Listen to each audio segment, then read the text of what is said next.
Welcome to Live on One, miniatures and gaming podcast. I'm here tonight with Jian. How you doing? Hey, how's it going, Steven? You know, it's going. And a special guest from a foreign nation, Simon. Hey, how you guys doing? You may know him as the vodka drinker of TTS. So definitely am that. He does a little blitzing too. A little blitzing. Football and vodka. Perfect. You're basically American. Sorry, that's probably really offensive to you at this moment in time. Cool. So tonight we're going to talk a little bit about the X-Men. This is another one of our faction focuses.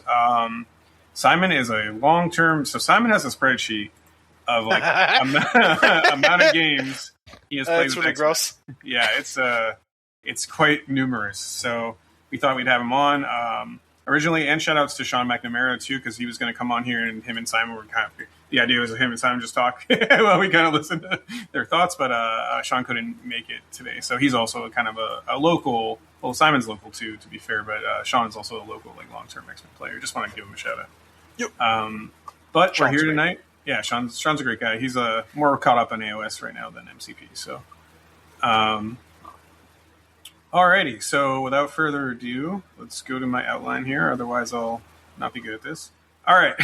So, starting off, characters alive on one. So for the first time in probably 6 months, I have one today that I wanted to talk about.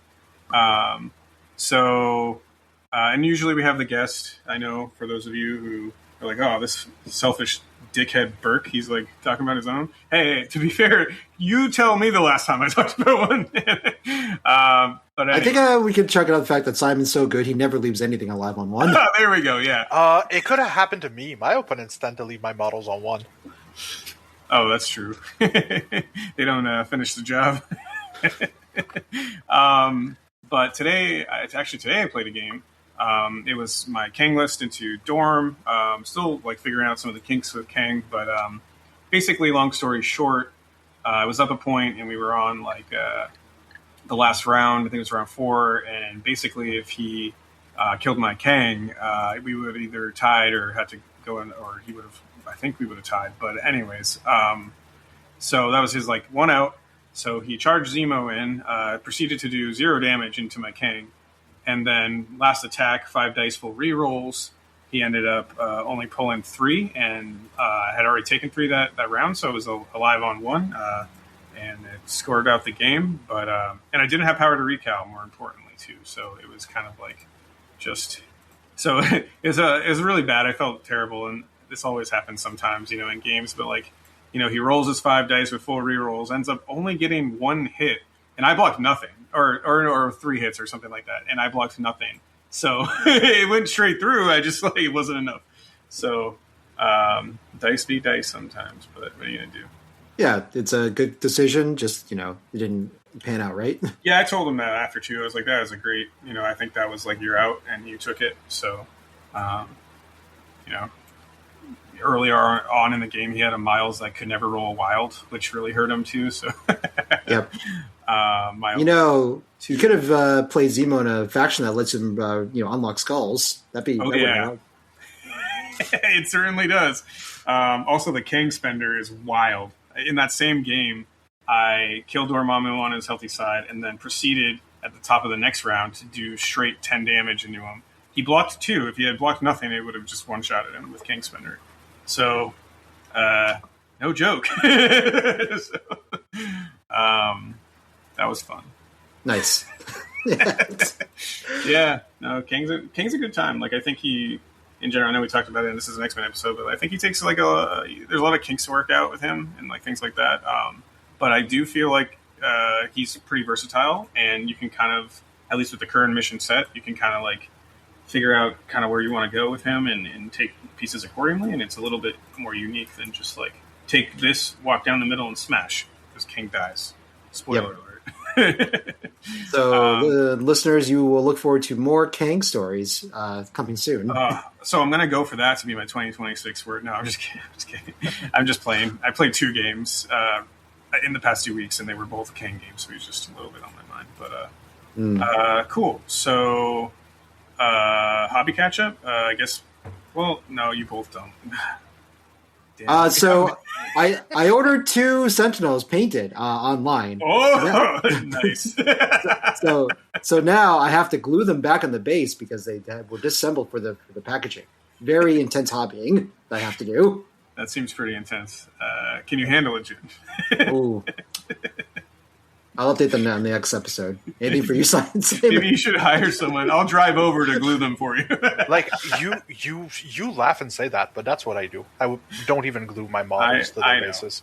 I remember.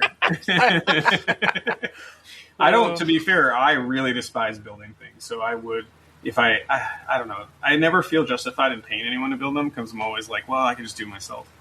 But yeah, that's one of the things that's easier when you commission models. So like when I buy new boxes, so for instance, like I bought the Kang box. I shipped Ironmonger to have me painted with the rest of my CS models. So like I can just give this prue to my paint guy, and he's going to build it and paint it. Does he charge you extra? Because I feel like I should start doing that. Because no, because for most models, it makes it easier for him if he can like sequence building the models with like certain painting steps. I'm thinking of doing like a $5 fee or something per model, or per like box. He does charge more if the model is like more complex or has more minis, like for instance, like Wrecking Crew or Hulkbuster, or like these types of model, where there's a lot of like moving pieces and they're just more complicated to paint. But that's kind of it. Yeah. Okay. Well, my hobby catch-up is I just started Ironmonger last night, actually. Basically, half base-coated him before I got too tired and had to go to bed. Then I got some Demonettes I'm working on. Dormammu I realized I had to paint yesterday. That'll be a weekend project. And then I finished some Nighthawk from AOS. So, cool. Nice. Jian, you already talked about it, so we all talked about it. Simon, did you pay for anything recently? Yeah, I did send my Ironmonger. Oh, Ironmonger, yeah. My paint guy, yeah. To join my CS models. Cool. And I should be picking up my Miles 2 this week. Nice. If everything goes well. Your dorm list will have gotten stronger. Cool. So, upcoming event announcements. I know, Jian, you put this on here, but it conflicts with our own event. Now, Red Seal Games in New Jersey. If you can't make it to the 11-1 Chariot event, Red Seal Games in New Jersey. But, my question to all you going to that, just why don't you carpool up to ours? But anyways, Matawan, New Jersey, March 21st, which is, it'll be 2 days from this episode. You can see Pedro there. Yeah, okay. Or you can come to the 11-1 charity event for Dana-Farber Cancer Institute. Well, I guess it's not technically for them, but all the proceeds will be going there. Especially raffle proceeds will definitely be going there. We're just not always positive how Midgard is going to match us or anything, so we don't want to advertise that. But that is at Midgard Games in Jarry, New Hampshire, on March 21st. The rest of us will be there, including Mike Waller. You can see Mike's famous sweaters because I'm sure it'll still be cold by next week. So that's going on. Should be a good time. Omnisource Games in Westport, Mass. April 11th. That's Rob's event. I'm just plugging that because it's kind of local to us, and I think Jian and I are doing that. We're signed up at least. So the intention is to go. We love Rob, and if this is going to be a sign-off event for now, that we would like to attend that one. Yeah. Rob's having a hard time TOing and whatever, and so this will be a send-off. I didn't know that, so I didn't say that last episode, but I guess this will be a send-off event, so go support him. Yeah, life gets busy, so but I appreciate that, all the work that Rob's done, so we want to make sure that we give him a nice, final, good one, Yeah. Absolutely. I hope he plays. He should just play in it, to be honest, if he wants. Honestly, yeah. I'll TO this if he gets to play. I don't care. We can all TO and play, because I don't think that's necessarily undoable. I know some people are opposed to that. I'm not usually, but... what are you talking about? It depends how big the event is. If it's 30-something people, then yeah, maybe you shouldn't play. But, probably not. Yeah. It's small enough, whatever. Yeah. And then, Simon, you want to announce this? Yeah, I do have an event to plug. It is kind of far away, both literally and figuratively. We are hosting our own grand tournament in Montreal for MCP on Saturday, September 17th. So if you guys can come down, it's a great place. We're hosting it at our LGS, which for those who will come up will see it is super freaking big.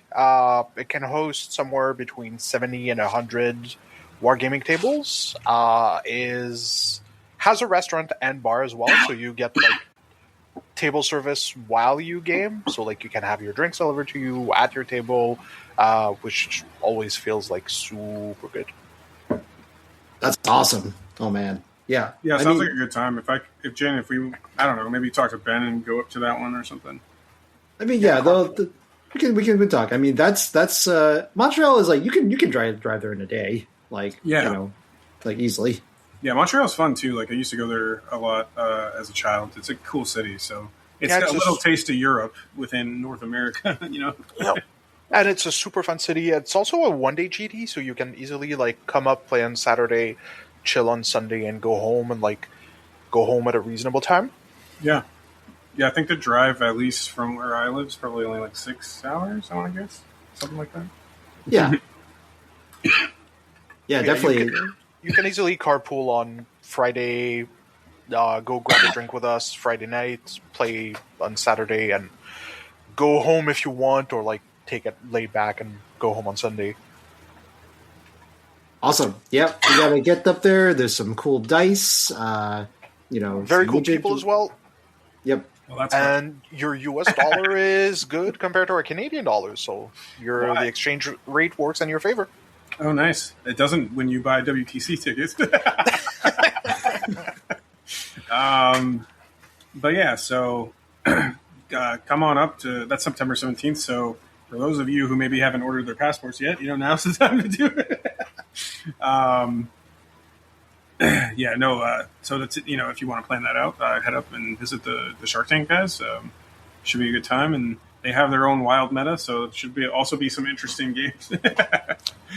Yep, for sure. We're a super cool bunch, and I bet everyone who comes here is going to have fun. Yep. Yeah. 12:30. Cool. So without further ado, so tonight, in our pursuit of doing most of the affiliations, we are talking about X-Men. Sorry, my throat is like clogging right now. Right. Yeah, so we're talking about X-Men tonight. We're going to go through like normal faction focuses, kind of all the. Luckily, there's not like 5 leaders like Cabal that we just did. Our 3-hour episode. So we are talking only about 3 here, and in a less like filled out affiliation, but they are one of the most popular affiliations in general. Like the X-Men movies, we all, if you're in your 30s or 40s, we all kind of grew up with those with Hugh Jackman. So they're big. Obviously the comics are really popular and things like that. So yeah, for me, the 90s cartoons, including. And then the new 97 sequel series that came out, this, excellent stuff. I don't watch a lot of animated series, as a fun fact. But I watched 97, and then Mike turned. There's only 2 I've watched in the past 10 years: X-Men 97, and then that anime that he showed me, which is actually pretty good, with the Titans. Oh, Attack on Titan. So if it's a good caliber. But anyways, check that out. There's also a very underrated animated series from the early 2000s, X-Men Evolution, to which we actually owe X-23. Oh, really? Oh, yes. Yep. Both that and there's also X-Men and the Wolverine, or Wolverine and the X-Men, right? As well. Oh, you're talking about the Wolverine, the movie. I'm just kidding. That one. That one's not that good. What's it called? X-Men Evolution? It was like X-Men Origins Wolverine, I think, or something like that. Oh, I like that one. Okay, so I'm not going to do a tangent about superhero movies, but there's a lot of X-Men movies. Some are better than others. Days of Future Past being probably the best in recent memory, in my opinion. But so without further ado, we'll talk about gameplay. So we want to run through the leaders, and so how do How do we want to do this? So I was thinking maybe the idea is that as we go through a leader, we can talk about their general playstyle, what kind of things they want to look for in their roster as far as affiliated characters goes. And from there, we can note worth any TTCs like that might be relevant to that plan as well. So the idea is that eventually we're going to go through all the characters, right, within the affiliation roster. But it's good to have the understanding what the three lenses are, right, as far as the leadership goes for each of these. Or builds, if you will. Because it's another term for those who are new to that. But anyways, so let's start with the one, the only, the longest is who came out first, Storm or Cyclops? They came together. They actually came in the same box. Damn it. But if we're going by leadership, Simon, Storm leadership is the first one. Yeah. The original Cyclops leadership is no longer existing. Yeah, that's true. That's very fair. Well, let's walk through. Wait, Storm was nerfed before Cyclops was buffed, so that's correct. Yeah. Yeah, and even then, like in some instances, maybe it's a side grade, right? Because it used to be the Storm leadership gave you cover, but now it just gives you a reroll, right? Instead, that's definitely the downgrade. But if you actually go behind actual cover now you get the cover. Yeah, you can actually get cover. Yeah, so it's not all doom and gloom, I think, as far as like the nerf goes. Oh no, like it's still very good. The one thing I had against the nerf is that it forced me to learn the cover rules. You poor soul. I'm so sorry. Now I do know it, but back then I didn't have to, so. This man just jaunting, walking forward, just like, I don't need to know shit about this game. I got cover. I have cover here. No, you don't, Simon. Recal's bad. Oh, no, Simon. Yes. All right, but let's walk through Storm's card. And kind of the lens, the end builds you would kind of see with Storm. Simon, you want to start us off here? I'm sure you played lots of Storm. Oh, yeah. I have played too many games of Storm. So the leadership is like a very, very unique effect. It is very strong, hence why it's restricted to once per round. So basically, once per round, during a character's activation, you can take that character, pick an ally within two of them, pay one power, and place them within one of the other ally. You can only do this if you're not holding an objective token. So it's basically Royal Decree if you're playing Medusa, or Siblings in Arms from Nick Fury Sr. The one thing that's like a good metric to maybe like gauge it is that if you take 235mm base and you place from max range 2 to max range 1, it's longer than what a medium move would be. So functionally, like you can quote-unquote shortcut it and see it as like pay one power to basically medium or long move, depending on the base size you're going over. So it's a very strong effect. Like it's an actionless charge or like just long range placement for one power. So it's very good. And then you get a defensive reroll when you're attacked outside of range 2. So like the second half of Jane's leadership. But not restricted to once per turn. Yeah, so it's a very solid, like, it's like, here's extra movement that you can use for, like, putting on pressure offensively, or to make objective plays, and then just the second part of leadership to hopefully keep you safe, right, as you're trying to do your stuff. So it's surprisingly flexible, but it does have a learning curve, right? Because you kind of have to always think forward, or, like, how can you leverage it to where to place your model to open up new lines for other models. So, like, it's definitely a leadership with a lot of skill expression that rewards practice. So, like, when you pick it up, it's not super easy to see lines, but the more you play it, the more you happen to see it. And at some point, you just end up, like, seeing the matrix and get to do, like, super sick plays. I like it. Yeah.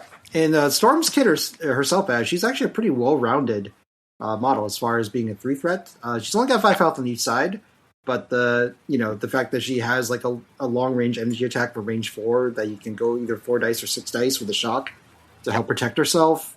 You have right? Yeah, she can attack outside of her pseudo-stealth range, which is a thing very few models can do, so that's definitely a big point for her defensive kit. Yeah, I'm not even sure if pseudo stealth is even giving it a lot of credit these days. Like the fact that there are more abilities now that ignore stealth, but she has an old style of an innate superpower that just says, I have the same rules as stealth, but it's not called stealth, so therefore you can't be ignored, right? Yep. Her and Cassandra Nova definitely benefit from this. Yes. Let's see. I mean, like I do like her attacks. Like so, the builder's just really good. Range 4 attack, energy that can shock. You got a range 3 beam that can stun as a physical, and then you also have the an area 2 with 6 dice that just doesn't care about cover, doesn't care about line of sight, does 1 damage to flyers automatically. Yep. And then she has the Tony Stark Friday AI, but hers is called Eye of the Storm. So the next attack action for 2 power gets 2 more dice, and it's not limited to once per turn. Like she can buff both of her attacks. So you can be looking at like a ton of dice with this character. I'm not a huge fan of her spender though, because ignores LOS and doesn't benefit from cover. I mean, like if you're in range 2, you're not. Well, there's characters like Rocket or the magnetic refraction, right? For Magneto. Yeah. Like these are things like it does come into play, right? That time on Scoundrels as well, it can be relevant. So like there's some niche enough things. I think the big upside of Hurricane is definitely the guaranteed damage on flyers. Like that really feels like the big upside from this attack, as you can just guarantee extra damage. Especially now. I think Pedro pointed out in some episode some time ago that all the new characters are releasing all have fly, so we're seeing them everywhere. So yeah, that guaranteed pointed damage is very good. And like Jian said, being able to boost your dice while having both a beam and an area effect is pretty handy. Did we also mention that she has a throw from range 3? Both characters and terrain. So Yep. Only up to size 2, but dude, that playing a lot of Spectacular Spider-Man, like that range 3, like being able to just like grab somebody and just throw them off really a point. Big. It's so good, dude. So yeah, I feel look Storm at Blue is, Marvel, right now. Oh yeah. I feel like Storm is a really solid character that's mostly held back by being somewhat fragile. So like in my experience, you're often better not letting her grab an extract because she's like 3/4/3s with 10 health and has the benefit of being your leader. So like you don't want to put that big of a target on her back. But if you don't, like she's regularly doing like 6-die lightning bolts and throwing a model, and like she has solid activations if she's left unchecked. Yep. So because she's a 3-threat leader, Simon, like I believe that gives you the ability to go a little wider in your squad selection, which to me, I would assume that Storm would like to play like a relatively wide scenario game, right? Where like you want to leverage your ability to rotate on points, and also to have further distance, right, between objectives, so that you can take advantage of your cover, right, as well. Well, not cover, but the reroll defensive dice. I think there's definitely 2 directions you can put it. You can definitely go for the wider, more scenario-focused play, but also being able to forward or like threat project a model scales extremely well with like big kaijus that maybe don't have that baked-in mobility. So like here we can think about models like Dracula, we can think about like these big killers that are like kind of static, but punch way above their weight class because they're kind of static. So like the leadership lets you get around that very easily. So you can both use it as like a launching platform for a big killer, or play a wide, more mobile, scenario-focused team. So like having that innate flexibility, I think, especially on a 3-threat chassis, is like definitely Storm's strong selling point. Yeah, I remember it was invoked for a while to run Red Skull too. Because you're taking both the grunt and the master activation, the same activation, or same turn, I should say. You can let the grunts move up within 2, hop off of them, and then they still have their 2 actions, right, for the master model to go and do something. Yeah, and like thinking about functionally giving Red Skull 2 a place 3 for 1 power makes that model super scary. Correct. That's really silly. So, yeah. So that's Storms, and then we can sort of as we go through the models, we can sort of talk about like if this model makes sense in Storm. But is there any general characteristics you think you can assign at this moment, Simon, to models that Storm wants to take, or is it a lot more I think flexible? there's kind of two directions to pick. You can either go wide or go tall. And I think like picking one of the two to go like on list building is probably the way to go. So like either trying to focus on a wider play or taller play, because I think she doesn't do both at the same time super well. But once you pick a direction, like you can easily commit to it and have a very like the leadership is very non-committal. So you can easily like play a lot of affiliated or non-affiliated model depending on what's your game plan.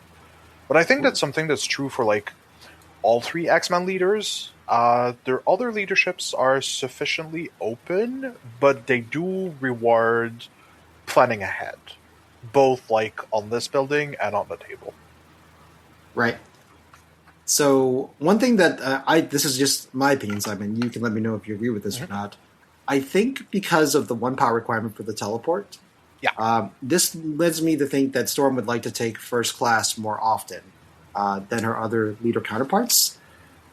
I don't think I agree. I think like that's true if you want to leverage like have an X-Men hop on the first round. Like if you want to play wider. But if you want to play taller, just forwarding your kaiju is good enough. So here you're not looking at first class all that much. I think if you're playing a pay to flip, like that's kind of a given. But otherwise, I see it more on a case-to-case basis, right? Like, what's the scenario combination? What am I playing against? Like, if there's a lot of extracts on the ground, it's probably worth it just because you're, like, discounting 2, 3, maybe 4 power. If it's like Montesi and, I don't know, Infinity Formula, probably not. I can see that. Yeah. So in that case, I'm looking at more of her more in the eyes of a scenario game. But you're right. Yeah. If the points don't really ask for you to spend a lot of power to acquire them, then yeah, we can probably be first class at home. So for folks that don't know, first class is very well regarded as far as like a X-Men card. Most people end up taking it all the time to begin with, but as you play more, as Simon mentioned, you'll end up figuring out the nuance of when you want to take first class or not. It gives everybody, for one round, the ability to have the first interact essentially be free. Just X-Men models, but yes. Yes, just Uncanny X-Men models. So the rewards playing an affiliation, and then for like very power-intensive scenarios like pay to flips, it gives them like a lot more like options. I think right on those particular scenarios. Yeah, for sure. Okay, so I think we're good with Storm for now. So we have the lens of Storm, so very flexible, low cost leader that you can build a couple ways. Next one, we want to talk about Cyclops. Yeah, Cyclops is probably, I would say, the hardest leader to get a grasp of, both like as a character and for his leadership, because what his leadership does is whenever one of your models deals damage with an attack, you can pick another ally within 5 and give them a power. You can only give a model 1 power per turn, but there's no maximum number of times you can trigger the leadership. So you could theoretically give an additional power to every single one of your model if all of your attacks deal damage. Yep. Everybody except the original characters whose turn is. It has to be other models. Yep. So, like, this reads like a very attrition or brawly leadership. Like, you presume because you want to deal damage with your attack and gain power, that's probably the direction you want to head in. But in my experience, it reads a lot more fighty than it plays. Like, when you play I'm going to say, like, typical quote-unquote game of MCP, just 5 models versus 5 models. Like, yes, you're making attacks, but it's not, like, the be-all, end-all. And because, like, the 1 extra power is nice, but not guaranteed, it, like, doesn't compare super well to all of the other attrition leaderships. Like, if we're taking about, like, Guardians under Star-Lord with, like, the multiple rerolls, or even Kang. Like, its inconsistency makes it worse than most attrition leaderships, but it's definitely not a scenario like leadership Skull either. 3 leadership. You know what I mean? Yeah, Like sometimes you don't get the skull, and it's a big bummer. So and sometimes you don't do damage. And honestly, like Cyclops' kit, I actually am a huge fan of his kit. Jin's played Cyclops into me several times over the past 2 years, and every time he puts him on the table, I'm like, I want to really like this guy. So his optic blast is insane. Like advanced, like field leader is also really good. I mean, his whole kit is like pretty solid mission playing and displacement. I think as far as the X-Men leader goes, he has like the worst leadership on the best frame. Yeah. Like Cyclops as the model, I think is the best out of the 3 leaders. His toolkit is just like very strong and very flexible, but his leadership is definitely the weakest part of what he does. Yeah. So I think like the ways you want to look at Cyclops, there's like 2 directions you can pick, right? You can either try to make the leadership more reliable with like rerolls, dice fixing, or dice quality. So like if you play a lot of rerolls, just you're more likely to deal damage.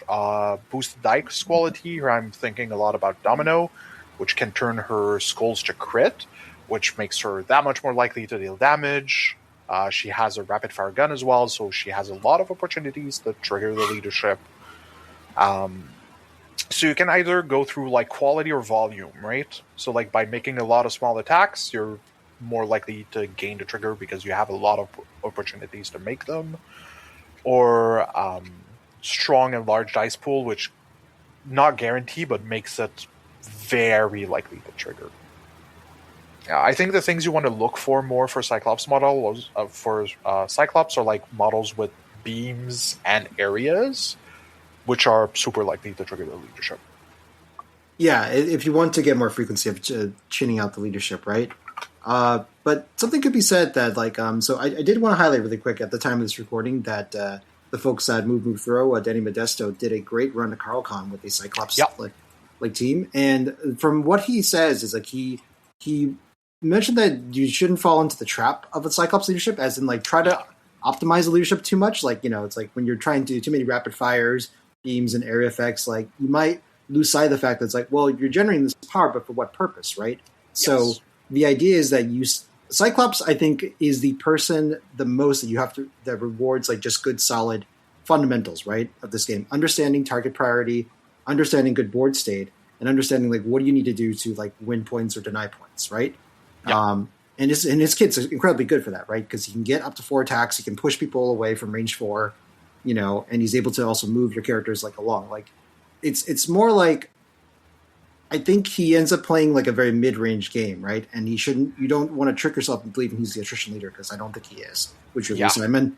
I wholeheartedly agree. And, like you put it, there's a good stream game if you want to watch of Danny playing into X-Force. So it's like Cyclops against X-Force. The other one I could recommend is there's a video on Vince Kirkov's channel that digs into Cyclops list. Like, it's a little dated by this point, but I still think it covers a lot of like the basic like ideas or philosophies governing how to approach Cyclops. So like I think seeing it as a mid-range, just free value leadership is the best way of going at it. Just use the incremental advantage as best you can, but don't force it.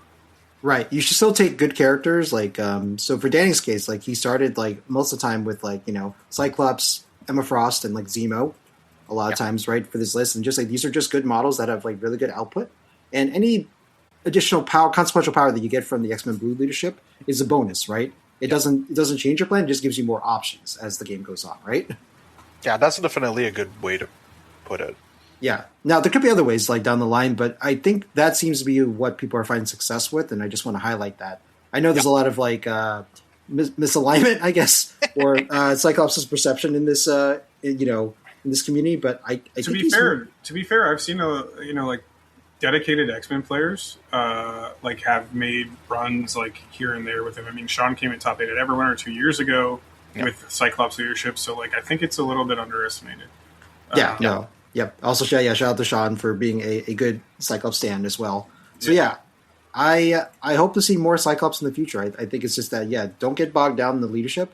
I think he's just a good kid. You think if he had an extra health, he'd be like No, I don't think that's the issue on a model. Like, I think maybe if you want to beef it, you take away the range. Gotcha. But it's like more annoying than like actually limiting. Yeah, and like I don't know, having played Briscoe 3 a lot, it does feel very similar, like a mid-range team where like the Yeah. leadership is simply a bonus. Um, so that makes sense to me. I The mean, one it's thing awesome. Like it's really awesome. So, it is really good. yeah. The one thing I would love is that if they keep suppression at a consistent language, because again, you always have to check with suppression if it's like an Yeah, before after. before after attack I damage. agree. Yeah, I would love it if it's before, so that people have less ability to fall back. Personally, but that would be my personal preference there. Right there with you. Yep. That makes sense. So, Simon, what kind of, I guess, like, since, we kind of touched on this a little bit, but, like, I want to, we'll do that later when we cover the characters, actually. So, you're looking for, like, good, solid models that kind of, like, play. I'm guessing you're looking for a little bit of, like, self-sustaining models with the Cyclops leadership, like, things that Yeah. kind of handle themselves in, like, certain situations on certain, and like, handle a flank or something by themselves. Yeah, I think you want models that can be self-sufficient, but also scale well with extra power, right? You want to be able to actually leverage the advantage. Yeah. So, like, one of the models that I think kind of doesn't fit that mold is Shang-Chi. Like, he's a great model, like, great attacks, a lot of opportunities to trigger the leadership, but he's not made that much more deadly with extra power. While if you look at models like... Is Mephisto good here? I really like Ultimate Spider-Man. Like, for Yes, instance, like, like, he scales very well with that's- extra power, right? That's a good shout. I like Psylocke as well, just being able to have more rerolls, being able to put additional pressure. Emma Frost as well, like her kit is somewhat power hungry, but she's kind of good at triggering the leadership herself, so like she feeds well that way. So like I think those are the models you kind of want to look at where they're good and self-sufficient, but if you give them this little extra kicker, they become that much more deadly, and I think that's what you want to look for the most. Okay, so like Webb's models all of Webb's models probably fit well here. Yeah, probably to an extent. Like, yeah, you just want Specs in efficient particular models as well. that you Spec can and Miles, like. yeah. Yeah, Spec's a good shout. Like, you want good models that you can dial up to 11 if the opportunity arises. Yeah, I would say right. so. Cool. So, and we'll get into like characters that kind of like we did the Cabal episode. We'll start talking when we do the actual characters. We'll talk about a little bit more where they fit, as we mentioned before. So, the last and newest leadership is Professor X, which has been seen more frequently as a pivot for an APOC list. But holistically, let's just kind of talk about that. Yeah, so Xavier's is basically kind of a variation on Steve 1. So, like, once per turn, when you spend power for an active or reactive superpower, after the effect, you can give one power to another model. So it lets you, like, shuffle power around. It's a very consistent and very solid leadership that kind of like Storm rewards thinking ahead, like seeing where your power breaking points are. So like after what kind of threshold is that model better? What does it unlock for X or Y or Z model? So like I think he fits somewhere in between Cyclops and Storm, where like you kind of need to plan ahead, but you can leverage the extra power to dial up your models to 11. So like kind of the same way you want to look for models that are made more efficient by the leadership, but are also self-sufficient enough that like they don't tax your leadership too much. Yep, and there's a lot of like models that have access to powers that cost like very little, and that helps like trigger the leadership more consistently to fuel something else. Every time I have attacked a beast under Charles is the worst idea immediately, because then I immediately just fund a kit because he gets that one cost or more like reroll that he can just do, right? And sometimes he can just pay for the reroll even though he's blocking everything, just because I'm just going to pass the power to a friend anyway. Yep. And yeah, I've been in big trouble after that. Yeah, I think like some of the model like quintessential splashes you want to take with Xavier are like models like Bill and Juggernaut, right? Where giving them the extra power can really make them skyrocket. Like it unlocked Bill's throw by just giving him 1 power, which in returns he refunds to your team. His payable DR means you can just pay 1 power, you DR passive power to someone else, so you're basically breaking even there. Same for Juggernaut, he gets to slide every round, so getting that extra power means he's churning a lot more spenders, which makes him more deadly, and he then can also pay for DR to reduce damage and shuffle power around. Yep. So yeah, it's interesting. This is the most Rube Goldberg machine, I think. In my opinion, is that you can have something feed into another, then have something feed into another, so you get some very interesting power plays that way. Now the thing is that Charles himself is pretty vulnerable to physical and energy attacks once you're able to pay through his tax. So I guess to me, Simon, this would imply that he probably wants not a non-slow game, right? He wants something that's quick-ish scoring, maybe. Yeah, I think Storm Storm being the most flexible. I think surprisingly, all 3 X-Men leader kind of wants mid-range to fast scoring games, but the way they play those games are drastically different.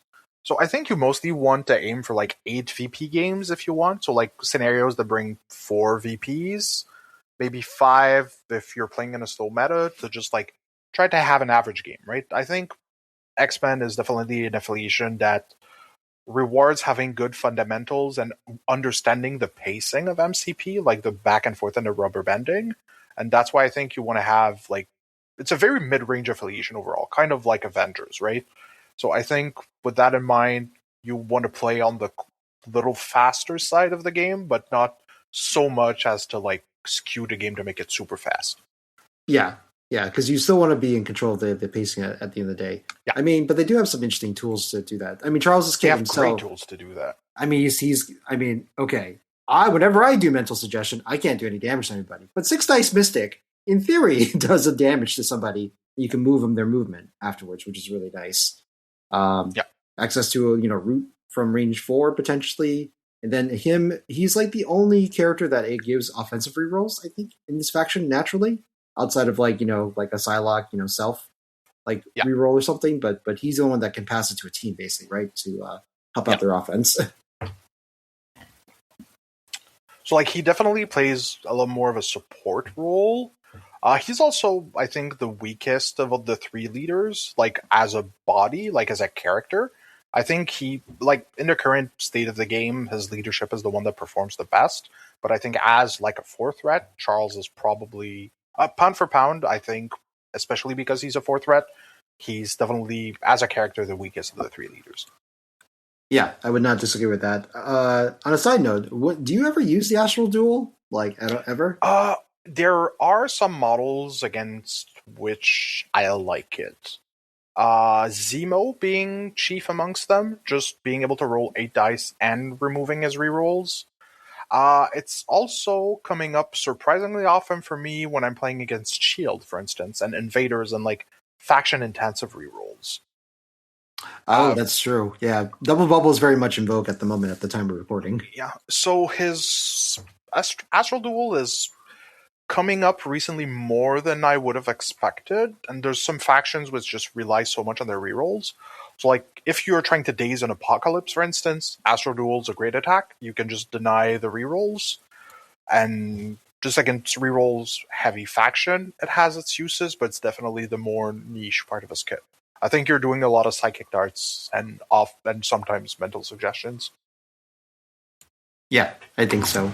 Adam's, into Adam too is probably pretty useful, right? The recal, that doesn't get through his recal, does it? Yes, it does. It denies the recal. Yeah.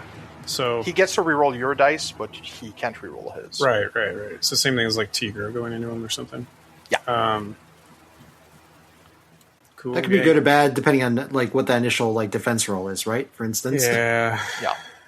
But it is a tool, yeah, right? It's definitely there. It's a sometimes thing, but it's nice to have when you need it. Yep. Yeah. All right. Since we're on Charles, can we just talk about Mind Wipe really quick?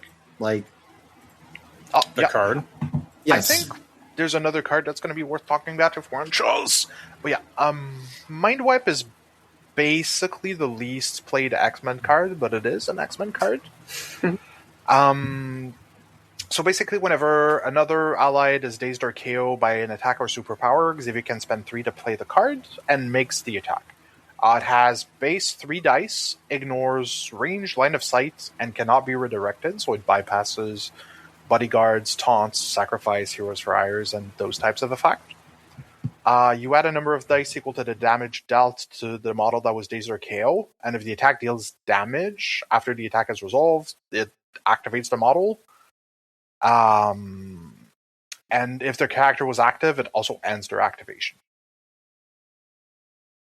This is really interesting, and I think at first glance, so we were just like, I don't know how useful this is, but yeah, the ability to stop a character's activation, middle of their activation, it's not to be sneezed at, Yeah.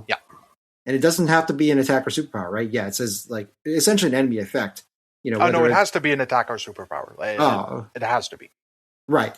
But that's most things, right? That'll do the damage to somebody. Most enemy effects.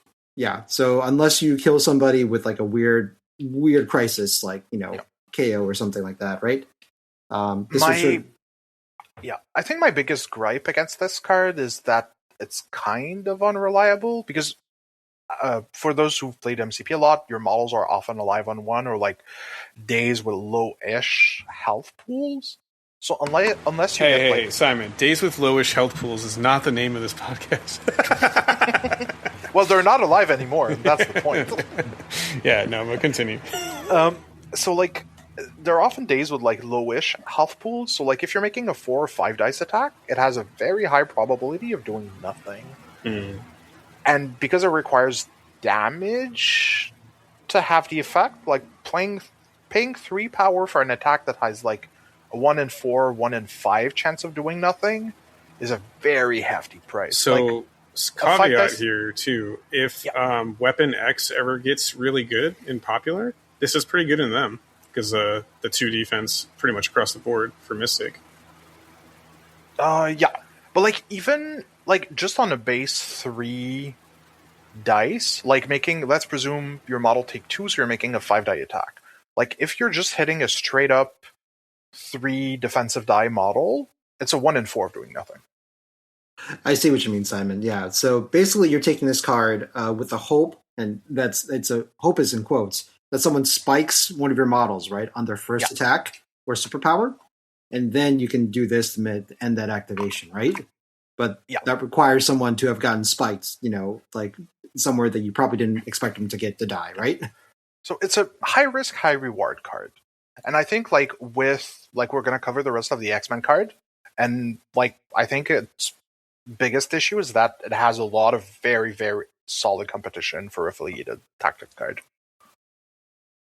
Not wrong. Yeah. Like this, there's so many, there's the affiliate X-Men cards, but then there's also the cards that are just innate to tied to characters, right? Or innate superpowers like instant recovery that we can go over later.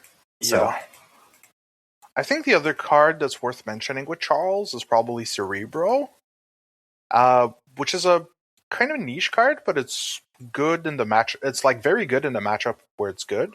So like during an activation, an X-Men character can play the card as long as they have 5 Mystic Defense or more. They increase the range of their attacks by 1 to a maximum of 5. So Xavier's Builder becomes range 5, or his Mental Suggestion goes up to range 4, and it adds 1 additional dice. So like your Mental Suggestion goes up to range 4 with 7 dice. Your Builder goes up to range 5 with 6 dice. And the card lets you ignore Line of Sight and Stealth for the rest of the round.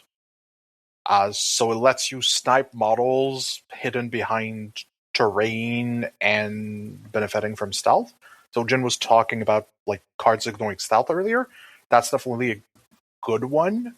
And there's a few models in the affiliation that can play it, so it's definitely a card worth keeping in mind if you're playing like Charles and at least one other of the Mystic X-Men bruisers. So like Jian or Emma Frost. It's going to be Emma Frost, folks. It's Emma Frost. Oh my god. Yep. All right. Well, anyway, so that shall we say that's good for Professor X? So we have our 3 lenses now. Yep. All right. So yeah. So okay, the TR didn't read. Mostly mid range is what we're looking for X Men. I'm sorry, guys. There is no attrition X Men leader. Maybe Storm in some sort of weird build, but not like that, folks. It's always closer to mid range. I think it's like picking what flavor of mid range you want. Right. So this is really where like what do you like what the leader's doing, and do you like the roster that synergizes with them? So that's probably going to be more important for you guys when picking X Men, because you're already here. Now you got to figure out what you want to do. Let's see. So the next portion of our podcast, we will go ahead and look at by ascending threat level, the different models like within the affiliation. There seems to be, let's see, about 23 models normally. Yep. There are 23 affiliated X-Men models. We've gotten the 3 leaders already, so now we'll cover the other 20 and sort of like give our little, short snippet thoughts on each of these. So first one we want to start with is going to be Honey Badger. So Simon, any initial thoughts on Honey Badger?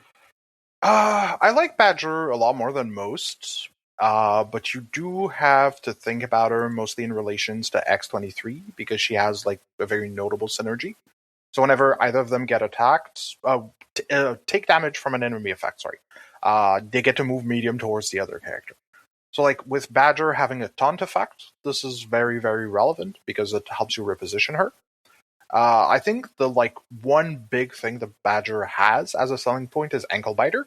So like whenever she's within one of another enemy model, that model rolls 1 less defense dice. So this scales super well with Incinerate and lets you melt model like super aggressively if you need to. Yeah, having like a normal 3 defense go down to 1 with a combination of a Badger and Incinerate is terrifying, to say the least.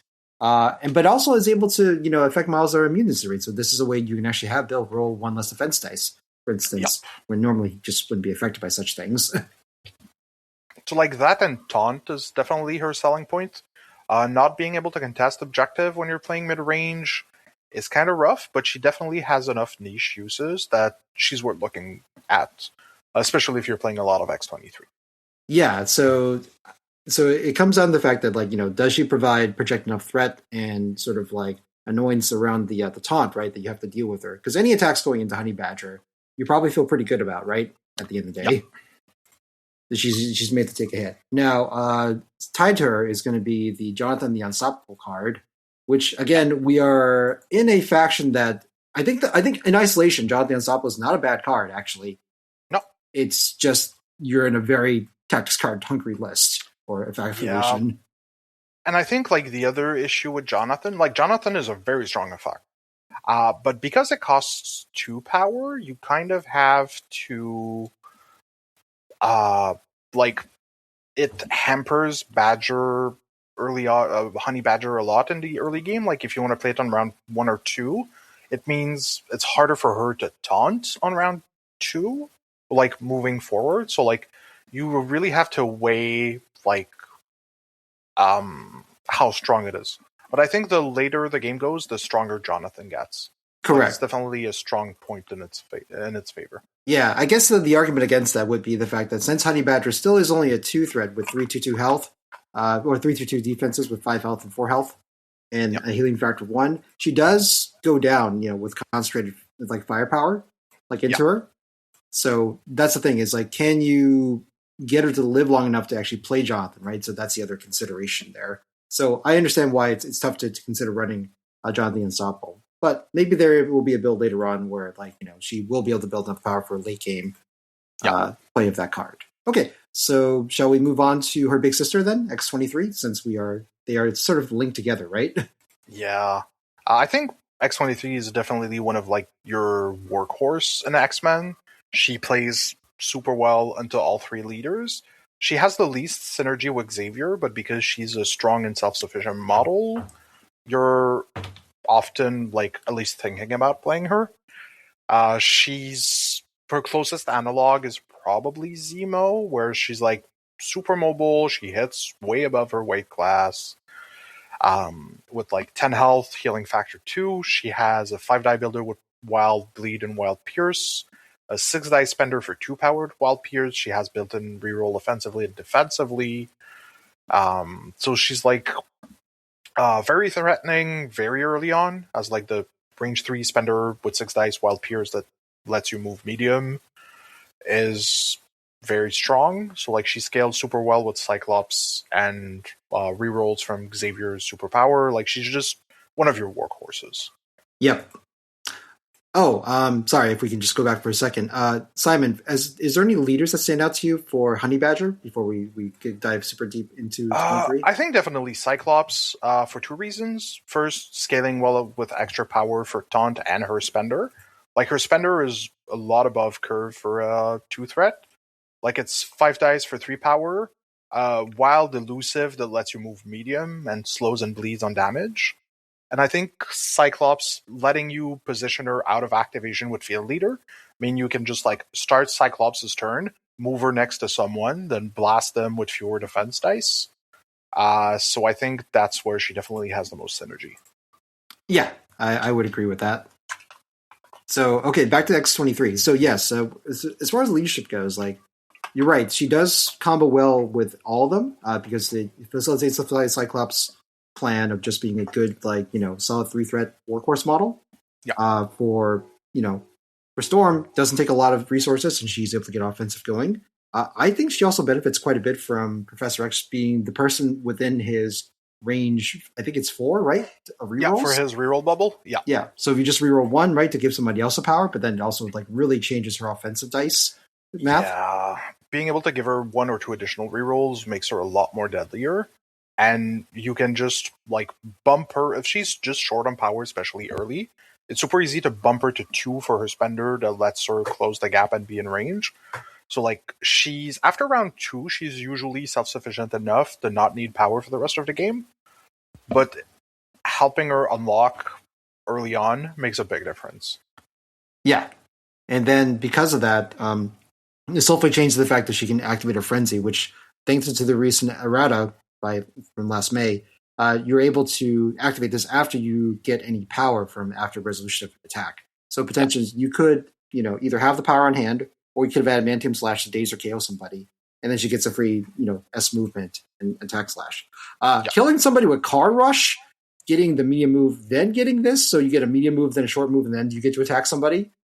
Man, that's crazy.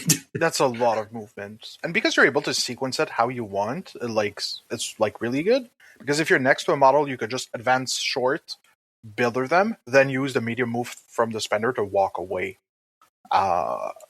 So like you have a lot of flexibility in how you want to resolve your abilities. So that's why she just sees a lot of play in X-Men, because she's strong, self-sufficient, and just an overall good value model. Yeah, you really make a wrong choice by taking her as one of your 3 threats if you want to just have an affiliate piece that just will do good work. Do be careful around Mystic attackers. So she only has 2 Mystic defense. With the built-in reroll, it really doesn't feel as bad, especially with healing factor. Like, it's not great, but it's definitely not bad. Oh yeah, I mean, don't get her in range to get double tapped by somebody. But if you just get single tapped, she'll probably be fine. Actually, most of the time. Okay, so next one we want to move on to is going to be Angel. So, Mr. Warren Worthington III. Yeah, I think I love Angel more than most people, but I do think he suffers from having a lot of competition for his threat, even in the affiliation. So, one thing to note is that he's on a 50mm base, which is very good for Storm. He has a beam gainer, which is good for Cyclops, so that's probably the 2 affiliations where he has the most synergy. He's super mobile because his beam lets him place at the end of the attack. He already has a medium move on a 50mm base. His spender is really good. For 3 power, it's 7 dice with a guaranteed size 3 throw, omnidirectional. He can airlift one of your models, so he can reposition one of them, and he can push any model of any size for 2 power when he can hostile takeover, so basically a reverse airlift, but it pushes one of the enemy models instead. Yeah, and it's also sizeless push as well, which isn't something to be discounted. You can move some really large models using hostile takeover. You can push and bully Dormammu. which is really funny. I overall I do really like Angel's kit. The thing is that the 3/3/3 stat line and the 5 health on each side, even with healing factor 1, does make him very vulnerable to any sort of like reprisal attacks of any kind.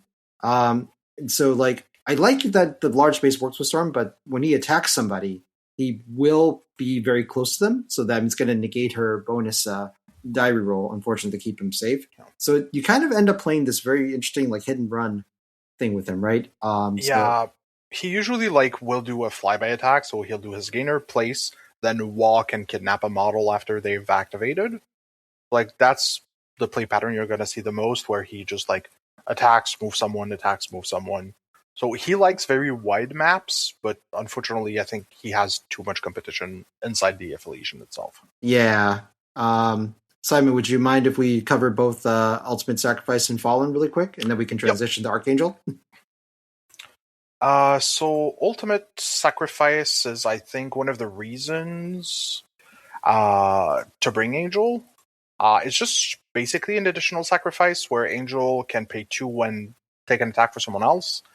If the attack dazes or KOs Angel, you can heal 3 and clear all conditions from your ally. So, you're kind of happy regardless of the outcome, where if he doesn't die, he's taken an attack for someone else who you didn't want attacked. Or if he dies, you get to, heal that model. So, it's all upside. Yeah, there's no, and also, you can just roll normally. There's no, there's not the downsides of sacrifice, right? So you're happy to keep the activation or just get the resources back on the character that was being targeted. So I think this actually does make him kind of playable, but you're also giving up again a card and a character slot, in a very, roster in an affiliation where it's super hard and super tight. Yes, but this could come down later on. Depending on if we see some sort of changes in the crisis or the affiliation down the road. Let's see. So then we can move on to Fallen, which is interesting. So this is cool, a really cool flavor card. So Angel basically if his stat card would flip to his injured side, right? You can play this card, push all enemies, range 2 AOS. They all get the bleed condition, and then you replace Angel with Archangel. So now you effectively have a 4-threat model. So you no longer have the control piece, but then you would get a new beater with Angel on his injured side. So do you see this ever being played, Simon? I did try it. Usually when an X-Men character comes out, I will force them 15 games. 5, usually 5 under each leaders, and always try their tactics card, right? See how they go, because sometimes you're pleasantly surprised, something reads really poorly, but performs really well when you try it on the table, or vice versa. Sometimes things read really strong, but they end up being pretty bad. I think Fallen is a very cool card. It's a very nice effect. It plays very flavorfully.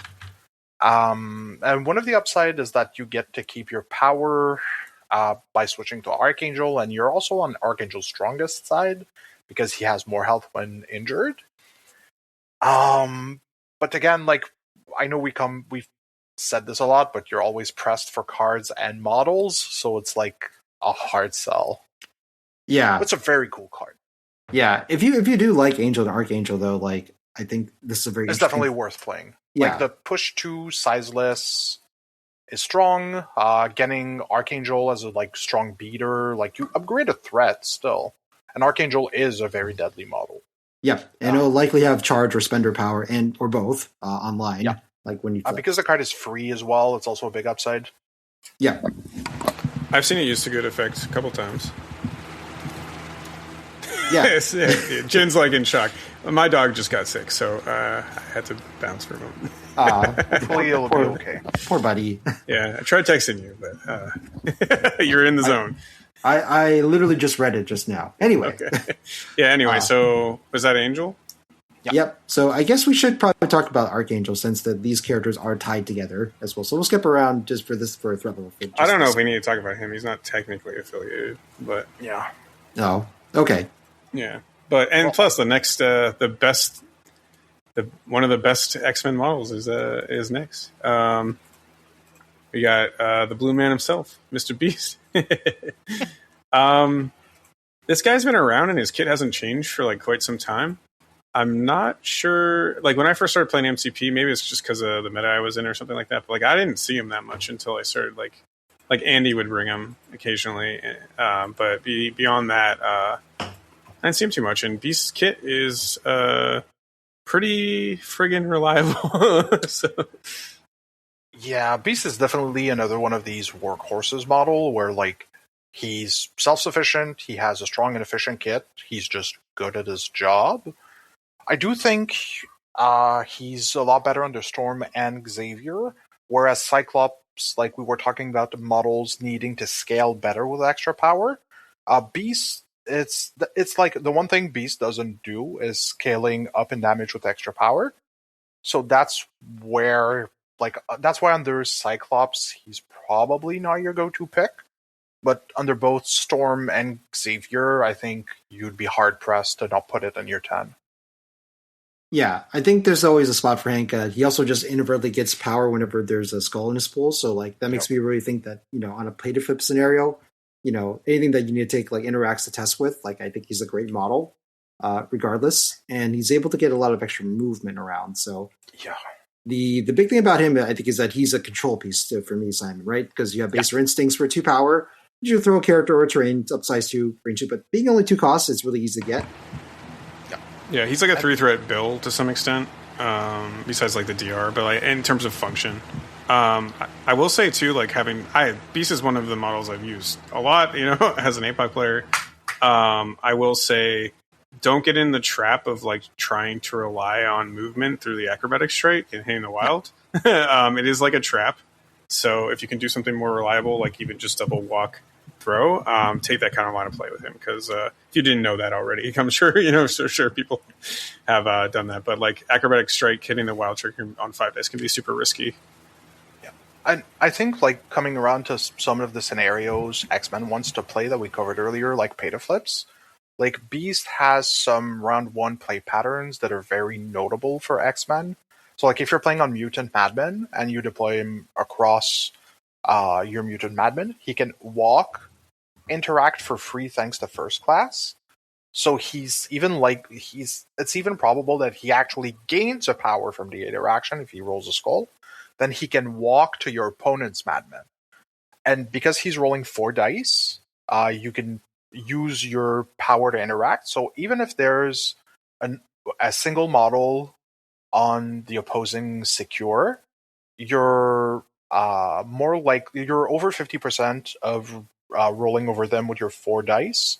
And if they have you're at 50% if they have just the one model, because you have 2 successes out of 4 dice. Yes. Which is a very strong coin flip, especially if you have last activation. So it basically turns the Mutant Madman into an Mcron. Yeah, and you can end up pinging their opponent's model for 1 damage if you flip that point too, which is hilarious. So yeah, he's probably the king of Madman, I think, as far as like just owning a side sometimes. Yeah, and like being able to do that on round 1 from deployment, it gives them a strong play pattern. Love him. Yeah, no, you would not be wrong to give him a slot in your 10. Also, the 2 energy defense is deceptive because sometimes the Stars and Garters rerolls allow you just to live through a lot of stuff. Yeah, it's the Gwenum deception to some extent, right? Because he always has the power for the rerolls, like it looks worse than it plays. Yeah. Yep. Yeah. Yep. So yeah, great in Storm, great in Professor X, still solid in Cyclops, I would say. So, I think it's one of the best 3s in affiliation. Personally. I agree. Yes. No notes. Shall we move on? Bishop. We're going in alphabetical order, right? No, we're going by thread, Stephen. Oh, are we? Yeah, we are. We did Badger first. Oh.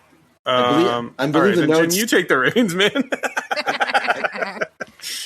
Listeners, please understand. Logan. Let's just talk about Logan. We're working off a doc, and we clearly said we were going through this by thread. Well, when your dog's about to shit everywhere, you kind of gotta miss some stuff. So. Right. All right, then who's next? All right, speaking of shitting everywhere, let's go with Domino. The love of my heart, the model I love the most in this affiliation. Domino's like, there's not enough words for me to express how much I love that model. All right. So when's the wedding? Okay, so Domino has a play pattern that's not necessarily intuitive the first time you play her, but like the math behind that model is legit disgusting. So basically what makes her unique is that whenever she attacks or she is attacked, the opposing models are functionally hexed, so they never roll extra dice for their crits. And she can pay X power to turn X skulls into additional crits before you get to explode them. So like she has functionally two faces that crit, and your opponents are always hexed, which means whenever she attacks, she's extra deadly, and whenever she's attacked, she's extra tanky. That makes her one of the highest damage dealing 3 threats in the game.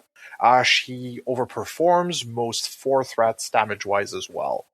Her one big weakness is that she has no action compression, which makes her a solid candidate for both Storm and Cyclops, where you can use the X-Men hop to give her mobility or field leader with Cyclops to move her around. But her ability to explode crits also makes her super strong under Xavier because it's an X superpower and you always just pay to trigger it. That's the dice math does make a lot of sense, Simon. Yeah, that makes her, it's well in her favor, right? Which is very thematic that they were able to capture that. That grenade bounce, by the way, just ignoring line of sight. And cover. Yep. That's gotten me so many times, dude. Like, I think I'm outside. I was like, all right, no problem. I'm not going to get rapid fire bird. But that grenade bounce still just ruins your day sometimes, too. I think one of the, I'm going to say mistakes I see a lot of players picking up X-Men and especially Domino do is trying to do too many of those grenade bounces early on. I think it's a very strong ability when you're attacking like models with large health pools or very strong defensive text, just because she gets to incinerate, she gets to guaranteed incinerate on the attack. But her math on the rapid fire gun with 2 faces that crits means she will blender most models, like most 3 and 4s, in a single activation if you just double tap with your guns. I do like it a lot. Yeah, the only thing about her is that it's very easy to misplay Domino because I've seen players they tend to maybe grab something on the back point, right, and just not move her. And I think really she needs to shine by interacting with models, right, and try to deny points rather than be a points getter most of the time. I agree. I think she's a model you want to activate kind of late to just forward late in a round and have her start within 3 of someone top of round 2 to just gun them down. Yeah, I would agree. So yeah, if you can start within 3 of somebody, right, or even 2 people, right, so that you shoot somebody, I think you're going to feel really good with her.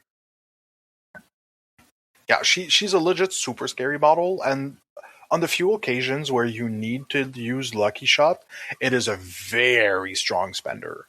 Like 6 dice for 3, the opposing model doesn't get power for the damage dealt, but you attack them and they're functionally hexed, and you get 2 faces that crits, means Lucky Shot will get rid of a lot of models. Yeah, and not giving them the comeback power, right? So this was the daze them. That means they're going to wake up with a lot less power on the other side. So gross spender overall.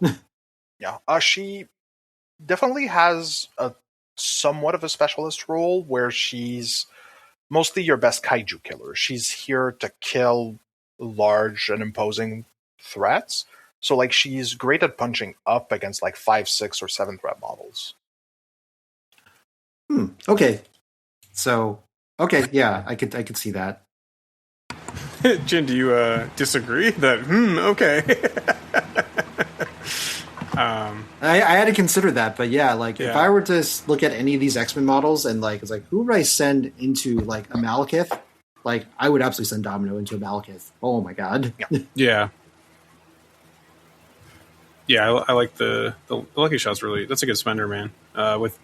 With her innate ability, basically. Yeah, and her probability manipulation, like having two faces that crit and hexing your opponent, means she's a lot tankier than she looks. Yeah, Because, I've seen that in game many times. Yeah. You have to commit a lot more resources to deal with Domino than you necessarily want to. Then it's worth. Games. Yeah. The best way to deal with her seems to be collisions and like incidental damage that don't rely on dice rolls, right? And that's how you kind of have to take care of her. Otherwise, yeah, if you get to roll dice, like you're feeling really good as a Domino player most of the time. She's the definition of better lucky than good. Nice. All right, so better lucky than good. Shall we move on to Gambit? Yeah, Gambit's a great model. I think the glow up definitely helped him. I do think he starts, at least for me, to fall in that line of like, we've already covered what I consider like the three biggest workhorses, threes and X-Men. And I think like Gambit comes right after those three. So like once you got Beast, X-23, and Domino, like Gambit's probably your fourth, or at least a consideration for your fourth affiliated three threat. That's not your leader. He definitely has a strong kit. He pushes size 3. He has very solid damage. He has good superpowers if you want to trigger Xavier, and I think that's kind of the only the leader where he has the most synergy with. And is not bringing a lot to both Cyclops and Storm, but is still a pretty solid model. Yeah, he is an affiliate character with a good energy builder as a 3-threat, and I think that's probably the niche that he occupies really well. And then he's just a solid model worth considering. Yeah. I mean, that splash damage is also like the fact that it's a pretty reliable splash damage also, because sometimes like, you have people alive on one, and he's able to finish them out depending on like where the positioning is, for them. So yeah, he's good in a lot of places. He's definitely good in his home affiliation. But yeah, I see that like he's in a sea of good 3 threats, right? Like when do you take Gambit over the other guys? So I think he's definitely worth considering putting in your 10, but for me, I think Gambit is like the exact line where am I going to splash a model or am I going to play Gambit? Like he's definitely on that line for me for X-Men. Yeah. I think, like you said, Xavier definitely makes him work the most, especially if you can reroll into more wilds with him. Like he feels like really good. And he has a superpower he uses on his turn and reactively, so he has very good synergy for Xavier there. Okay. Let's see. There is a Charming Thief. We can skip that. Yes. Okay. All right. Let's move. We can skip Dark Past as well, because it explicitly says you have to not be X-Men. Yep. Mutant Trader actually is a good card. To note, Dark Past has like made it in and out of tens of other lists for me. It is like can be solid, I guess, in certain situations. But anyways, Mutant Trader. Mutant Trader we'll cover when Bishop comes, because it is technically a Bishop attack that happens. So gotcha. All right. Shall we move on to Iceman, everybody? Yep. The one, the only Bobby. Yeah, I love Bobby. I think he's probably kind of like Gambit, where he threads the line a lot. He has a lot of things, at least both Storm and Cyclops want, like the beam attack, the slow. He's super mobile, and just has a nice toolkit overall. Like his attacks are good, his superpowers are good, but he's kind of on the fragile side with 10 health and 4/3/3s. I do think the one thing he definitely has for him is Cold Snap. Is whenever an enemy model ends a move action or attack action within 2 of them, they gain slow. If they're already slow, they take a damage. This has a very strong area denial. So, like, for me, Iceman is kind of like Loki 1, where it's kind of hard to see his value unless you talk to your opponent. So, like, his effect is mostly felt by what denies your opponent from doing, which is hard to see because they're not doing it, right?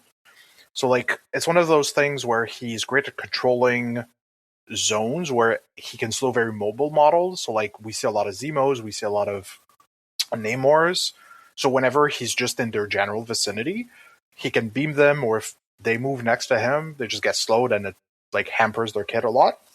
So he has good value there, especially on wide maps, because his ability to hamper your opponent from rotating is very strong, but he's definitely not a model you're going to play on every map type or in every scenario. Yeah, he seems to be very specialist on rotational maps, right? And that's where he sort of excels.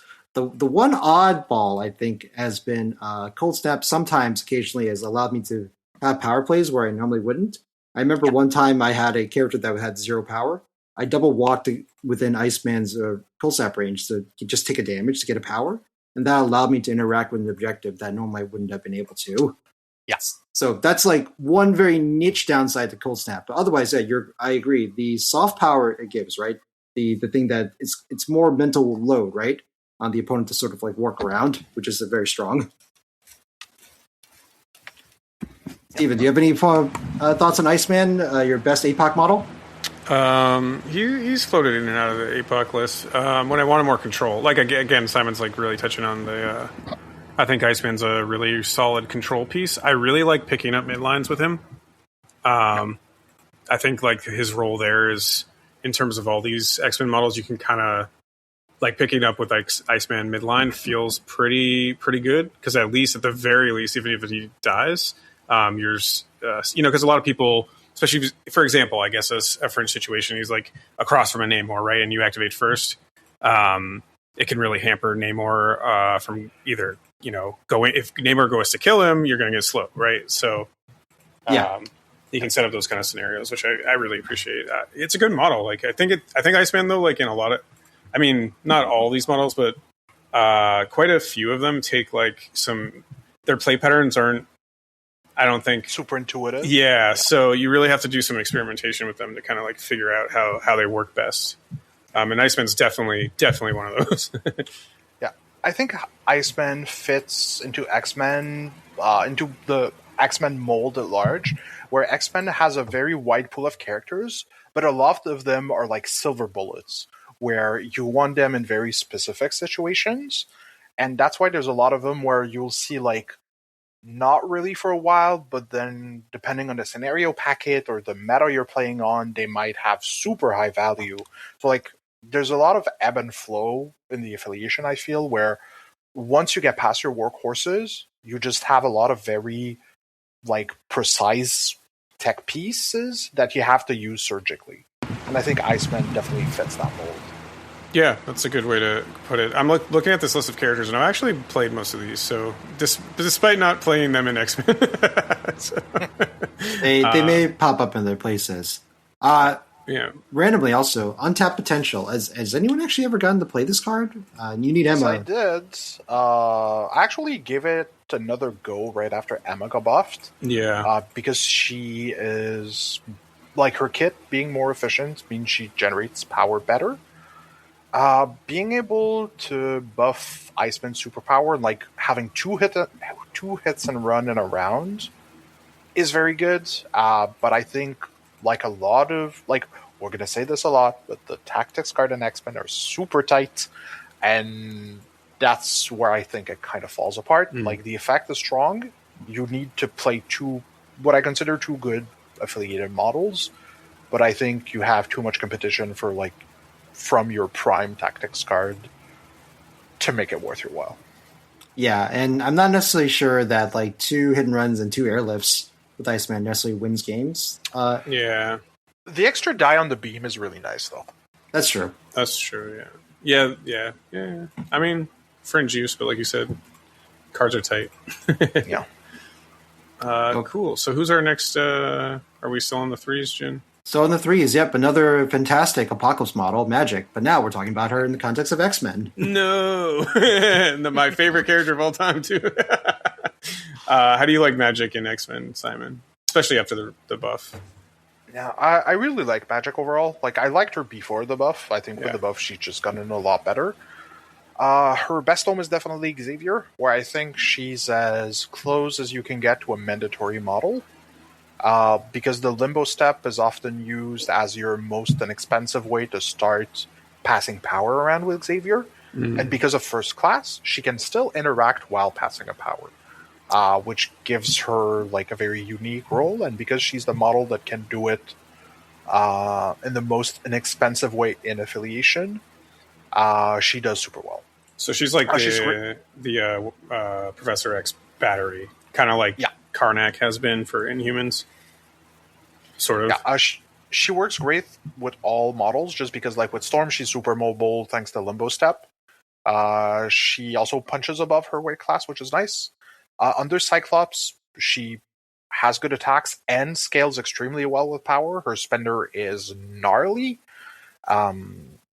So she also scales super well with Cyclops, and with Xavier, she's kind of your fire starter.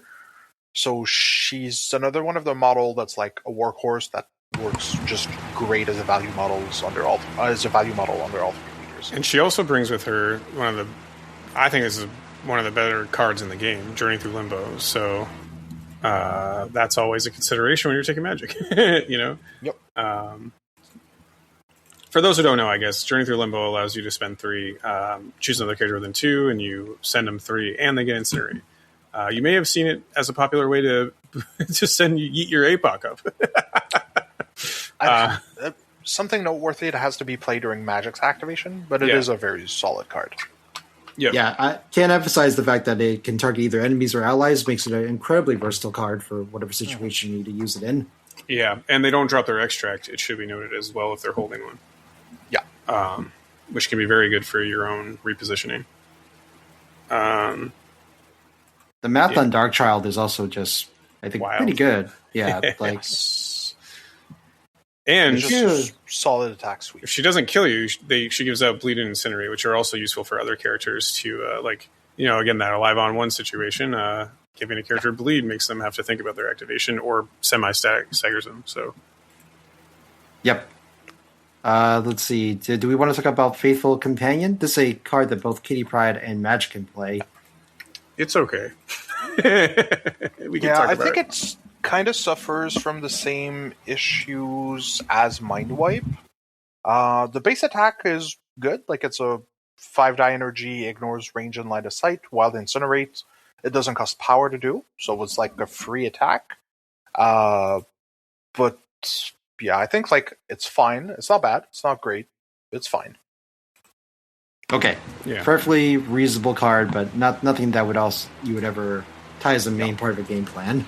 I've taken it in New Mutants before. It's when I was playtesting them. It's okay. Yeah. Okay. All right. Speaking of Kitty, we can move on to Shadowcat if we're good. Yeah. All right. I'm never good with Magic, Jian. How dare you move on? I'm just kidding. Yeah, we can go.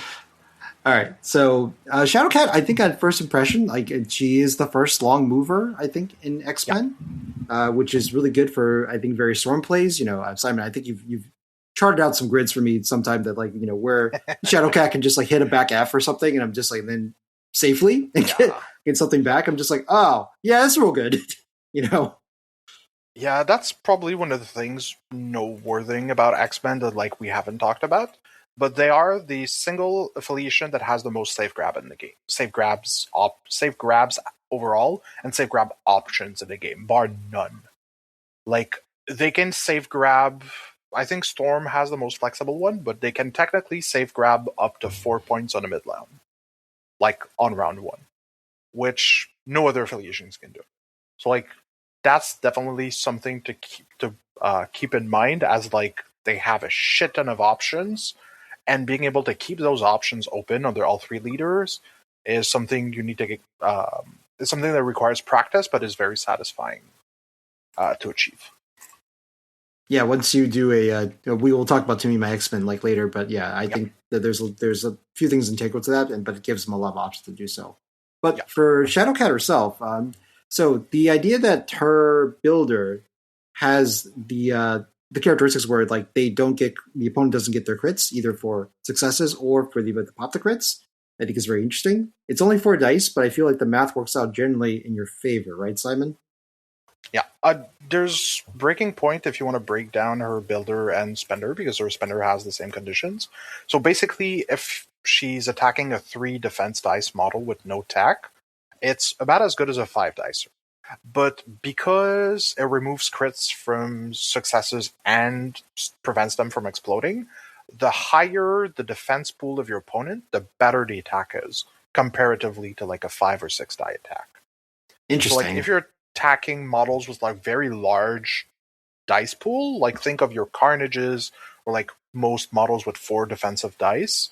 Like if you attack a model with 4 physical defense, phasing strike is better than a plain 5 dice attack. Right. Okay. Because you get to turn off more dice, basically, right? Yeah. Because their defense dice becomes 2 out of 8 instead of 3 out of 8. Yep. So, man, all right, that's pretty wild. Okay. So, as far as their power suite, also, you have a proactive power that you can use, which is a range 2 place. You also have a reactive that you can use on yourself or a friend with it too to increase their either their dodge dice or their defense dice for physical and energy attacks. So this means that I think she immediately combos well in both Xavier because you have active and reactives that can be done out of turn and also within her turn. She should be able to use the Storm Hop to chase down objectives or to chase characters. From the long move. For Cyclops, I think generally the math is like okay. She's doesn't accelerate anything, but seems okay. I think because she's extremely likely to do 1+ damage, she actually has notable synergy. Because compared to like a 5 dicer, she's less likely to deal 0, which is relevant. And she scales super well damage-wise with extra power. Like, funny thing about her spender, it's the same spender as Vision, like the 4th threat, but costs 1 power less and has a place attached to it. So it's like straight upside. Right. So strictly better than Vision Spender in that case. Yep. Yeah. So speaking of something that may not be strictly better, Hold Still. The this card I think is like. I'm with Jian. If you try to justify this card, absolutely not. Okay. I'm just kidding. The double wild is really hard to hit. And it's extremely punishing for a card that requires an action to play in 3 power. Yeah. I used to try to run this with Shadowcat because like there's not a ton of, if not any, in-faction steals. And it never really worked the way I wanted to. It was like coin flip, right? So it's around 60%. Listen, Simon, don't bring math into this. But yes, you're probably right. It's just so bad. Yeah. I think I have a very constructive perspective overall and tend to like try to give constructive and have constructive reasoning. But to Hold Still in my book is arguably one of the worst steals in the game, if not the worst steal. Yeah, I tend to agree with that. And it's just so hard to justify in any way, shape, or form. Like, the attack itself is good. I mean, it's range 1, which is also problematic. You do get to place within one of of an enemy within 3 on the card itself. Yeah, so like, the range 1 is not really an issue, but it's still like 3 power and an action for 6 dicer. So it's like fine, but you're paying a card, which makes it, in my book, bad. Like, if the attack itself was on Shadowcat, I'd be reasonably whelmed. Like, the range 1, 2 wild to drop it would be good. I like that on her card. I don't like it as a card. As a tactics card, it's pretty bad. Yeah, I think it's just the opportunity cost, right? You are forgoing the chance of taking another card with more reliable effects, right? To do this card instead. And I think if you look at it in that lens, that it's a hard cost to justify for Hold Still. Yes. Yeah. Okay. All right. Like, you'd have to use so much to support it, because like if you really want to make it where you need rerolls, we don't have to get that. You need to overcommit to make it functional. And at that point, you should just splash Black Cat. To be fair. You could even take Silk and then get Protege instead. Yeah, there we go. Yeah. A better Steel TCC there. Yeah. All right. So moving from that, let's move on to Bishop. Oh, we're on the 4 threats. Nice. Yep, we're on the 4 threats now. So Bishop, I think, thankfully he's gotten a bit of a glow up. By glow up, I mean he doesn't kill himself during the power phase, which is good. Yeah, big upside. I think Bishop is fine. Like, There's a lot of things to like on his card, and I think he does play better than he reads, but he still has significant enough drawbacks that it's like that I think he's kind of a hard sell. His gun is really good, range 4 or 5 dice. If you attack within range 3, it's a guaranteed incinerate. That's pretty strong. His spender, return with interest, is like pretty spooky. It's 5 dice with 7 dice for 5 power, area 2. You get to pick the attack type between all 3, so that's very strong. And you can pay up to 3 more power to add up to 3 more dice. So you can do an area 2 for 10 dice, choosing the attack type. That's like pretty spooky. And you get to push away short on a wild and slow the target. Size with no size restrictions. Yeah, and I think that makes it like an incredibly good spender, right? So yeah. You can Bunker Buster with it, and you can change the attack type. It's a very variable spender, so it's really good. He's got a bill throw as well, and that's not to be discounted, right? Having the ability to throw size 4s, mediums from range 2, super good. He has some defensive tech, very strong immunities with Incinerate, Stun, and Poison.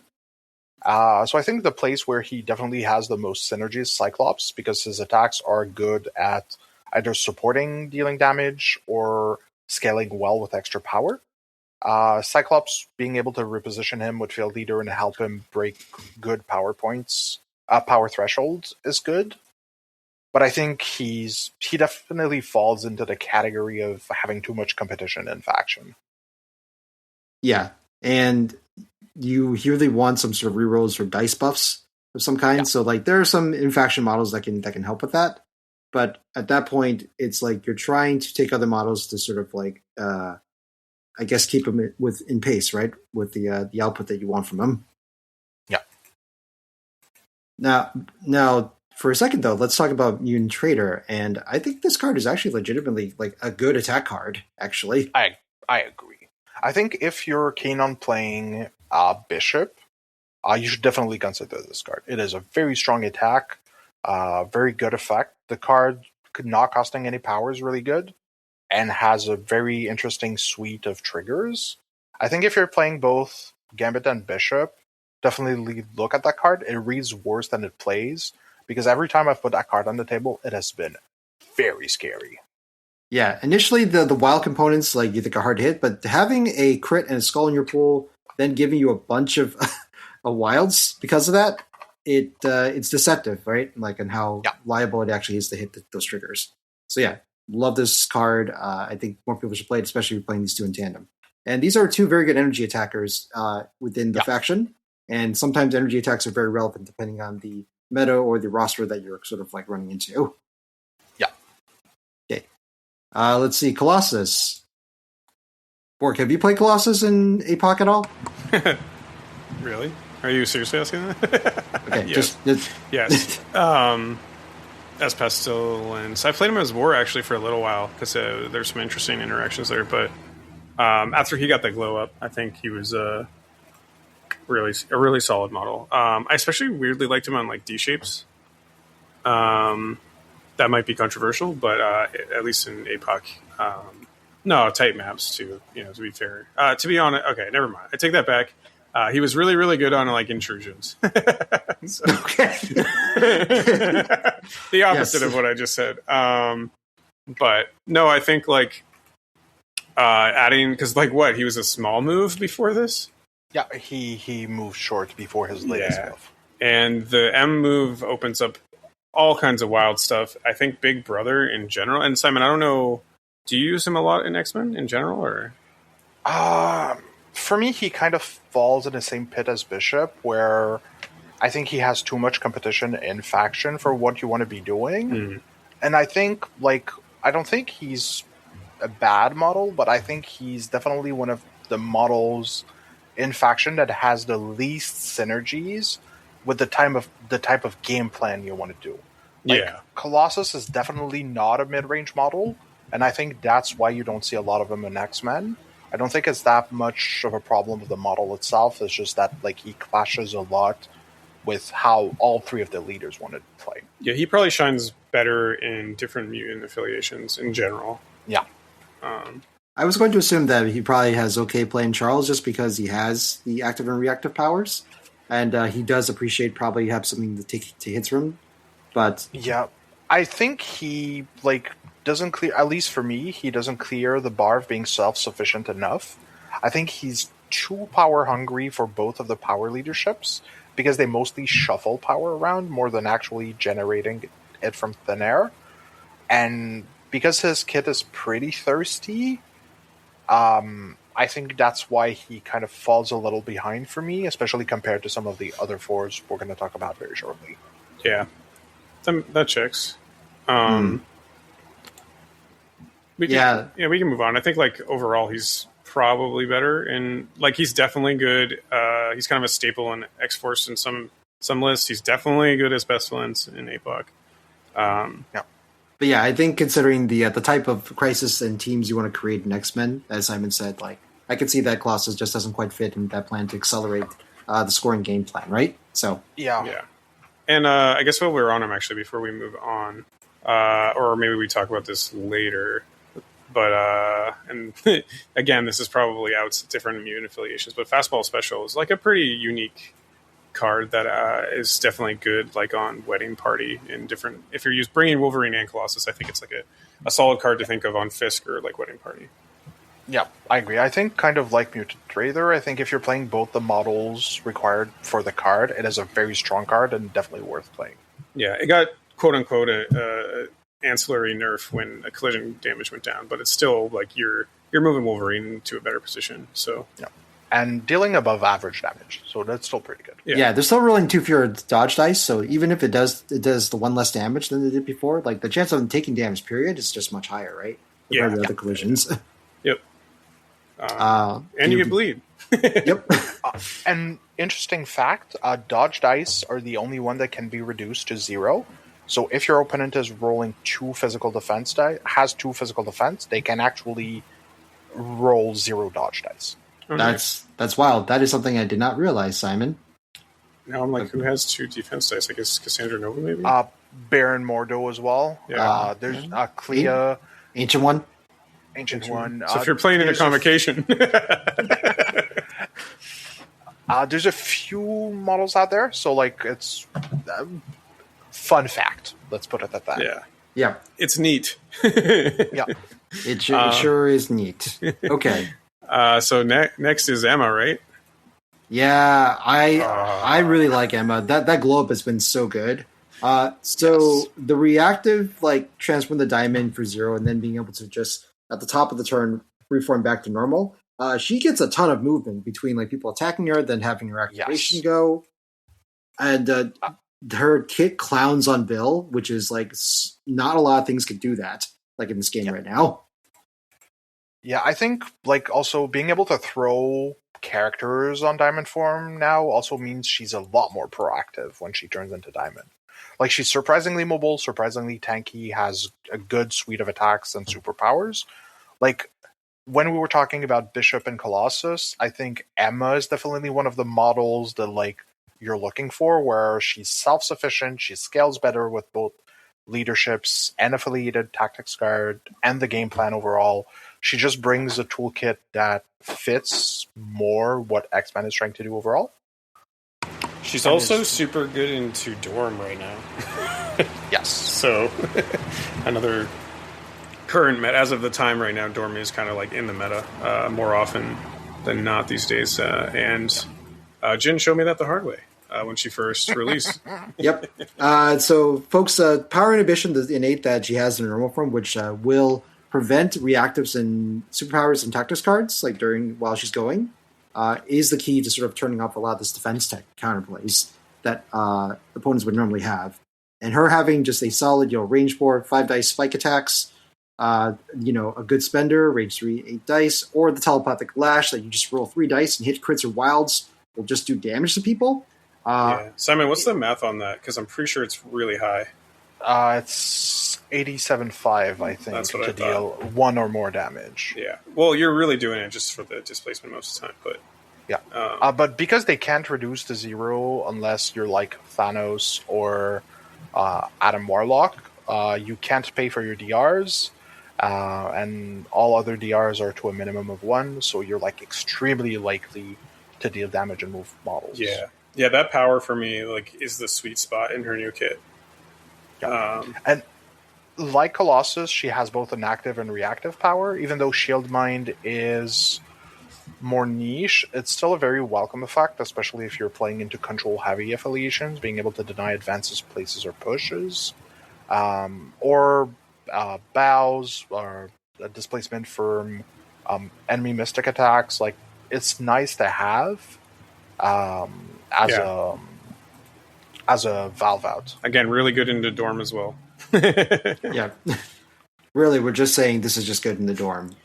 She is very good into Dorm. And who else were you mentioning, Simon? There was another person we were talking about that she kind of counters. So I personally say it's in the fact that Bill is so ubiquitous. And Bill, so list. Bill, yeah. The fact you're hitting Bill at his lowest defense, he can't DR it, right? The only thing he can do is aggressive towards Emma, and you're just like, that's fine. You know, I can still telepathic lash you off the point again, even after you do that, because the telepathic lash is not an attack, which would not trigger his honor-bound aggression either. Yeah. If only we had this a few years ago. I mean, she's here now, and she's really dope. There's a couple tactics cards we want to talk about, or do you have any other thoughts, Bork? No, I just think in general she's a really good piece. Mind transfer is interesting. Yeah. I'll say that. So some people have been able to use this card, especially against if it's a grunt-heavy meta, right? So if you expect them to take a grunt, you can take the activation token off the grunt, put it on another model that isn't a grunt, that's an enemy, and that's been a really good line of play I've seen for this one. Yeah, I think the card is deceptively good. Like, it's a very strong effect that's kind of hard to land, but if you can land it, it's very high impact and likely to give you a big edge. Yep. And Simon, do you use Headmistress too? I'm just like, I've never used this card, obviously. We'll go over it in a second. Okay. Sorry. I'm just like... So I do want to mention that for Mind Transfer, because of the position thing between the enemy characters have to be within close to each other, right? I mean, Emma has so many abilities that they all essentially like move like characters, right? So you being able to set people up with that range is not that hard in practice. The one thing is mostly that the card costs 4 power and that Emma can't use it in diamond form. So it's like harder to play than it looks, but it's still a solid card. Yeah, no problem. You just switch back to normal form and just do two builders. No problem. You get 4 power. And build 4 power. Gotta believe, Simon. You gotta believe. Yeah, Simon. This is a belief podcast, not a math one. So are we ready to talk about the card I want to talk about? Is this it seems good reading it. It's like a Avengers Assemble to some extent.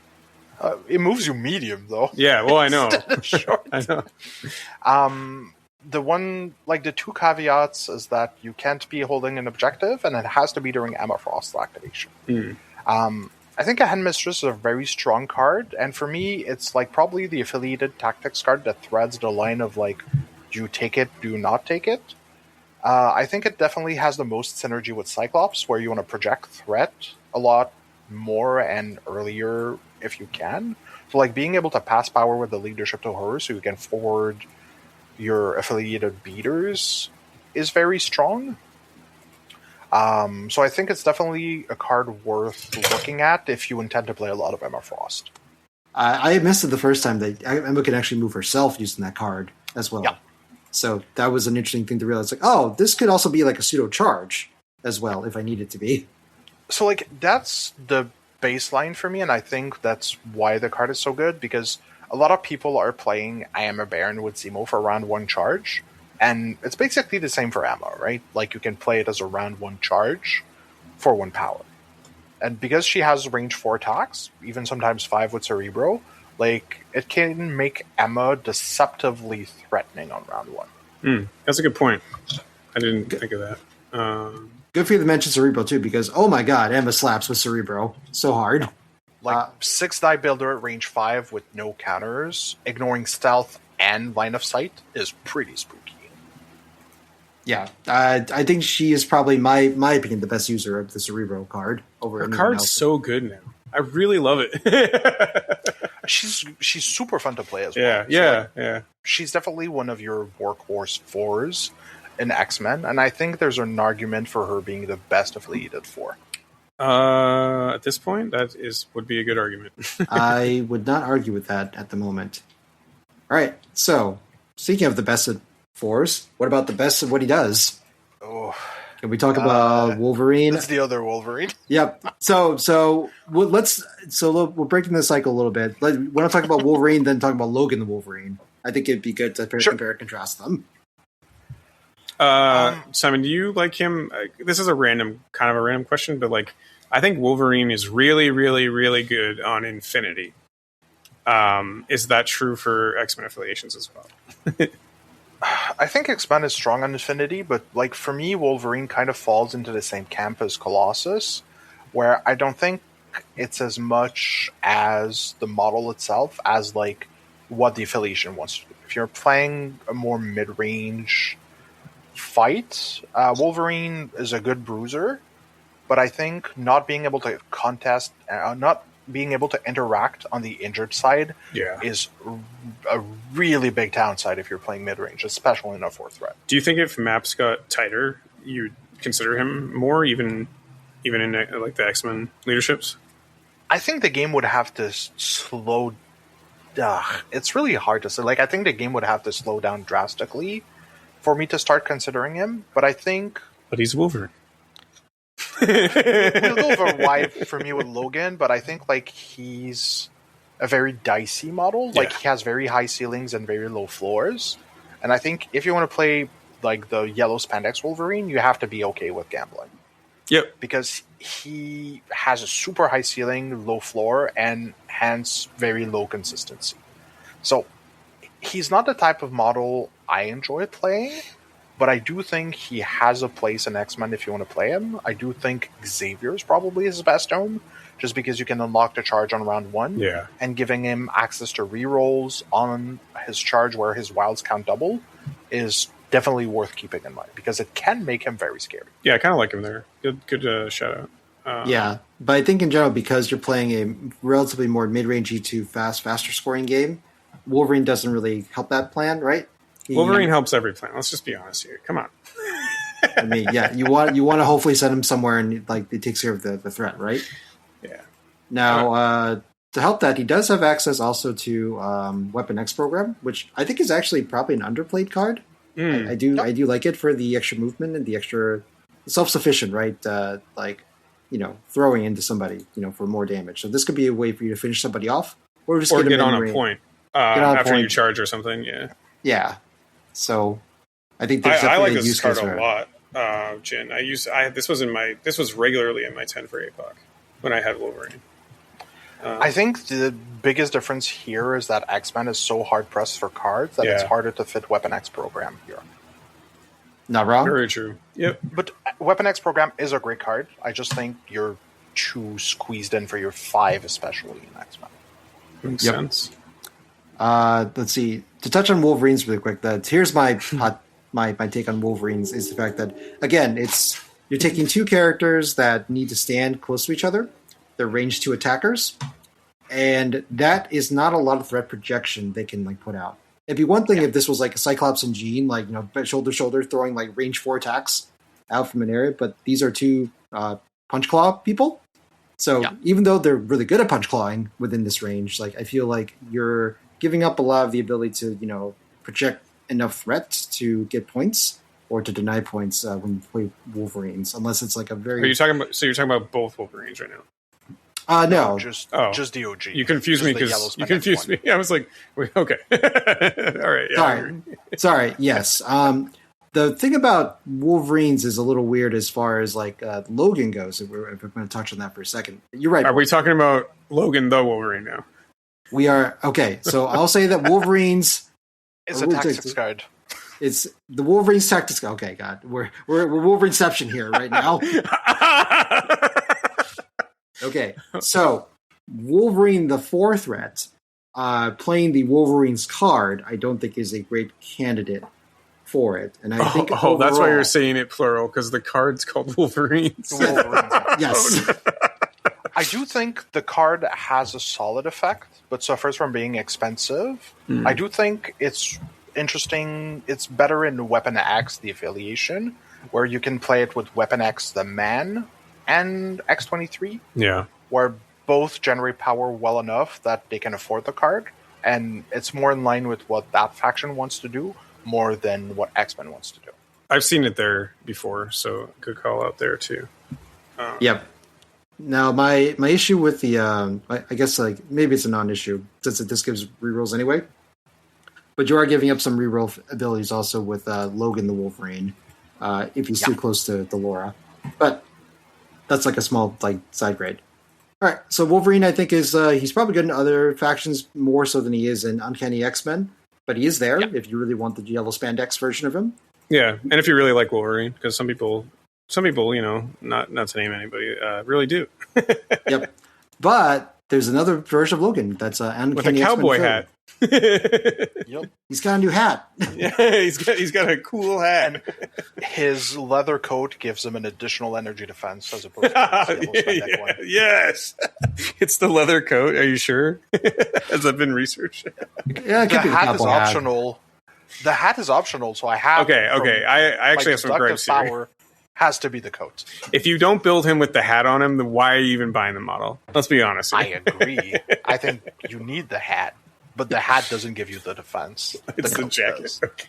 I don't know. It could be his cool shoes. Like maybe they're more insulated, you know. Against Oh, that's true. Maybe he's grounded. That's why. He has grounding shoes.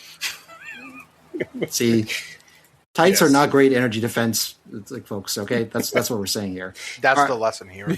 Yeah, wear jeans. You get that extra dice. Yep. I've actually never put this model on the table, weirdly enough. Really? Yeah. I don't know.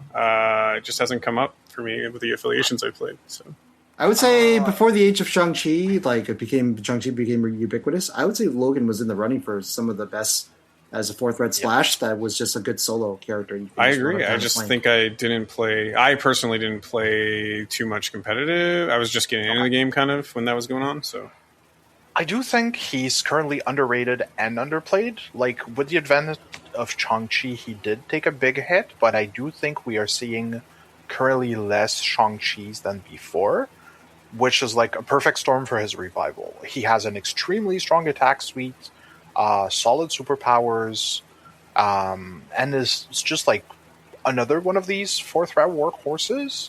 Like, if he's outside of 3 of his friends, he gets 2 offensive rerolls, which on a 5-die builder with Wild Pierce is pretty spooky. His spender is also really gross. Like, it's a beam 3 with 7 dice, so if you get the reroll, he has a Wild Pierce, he churns out a lot of damage. yeah, his spender's nasty.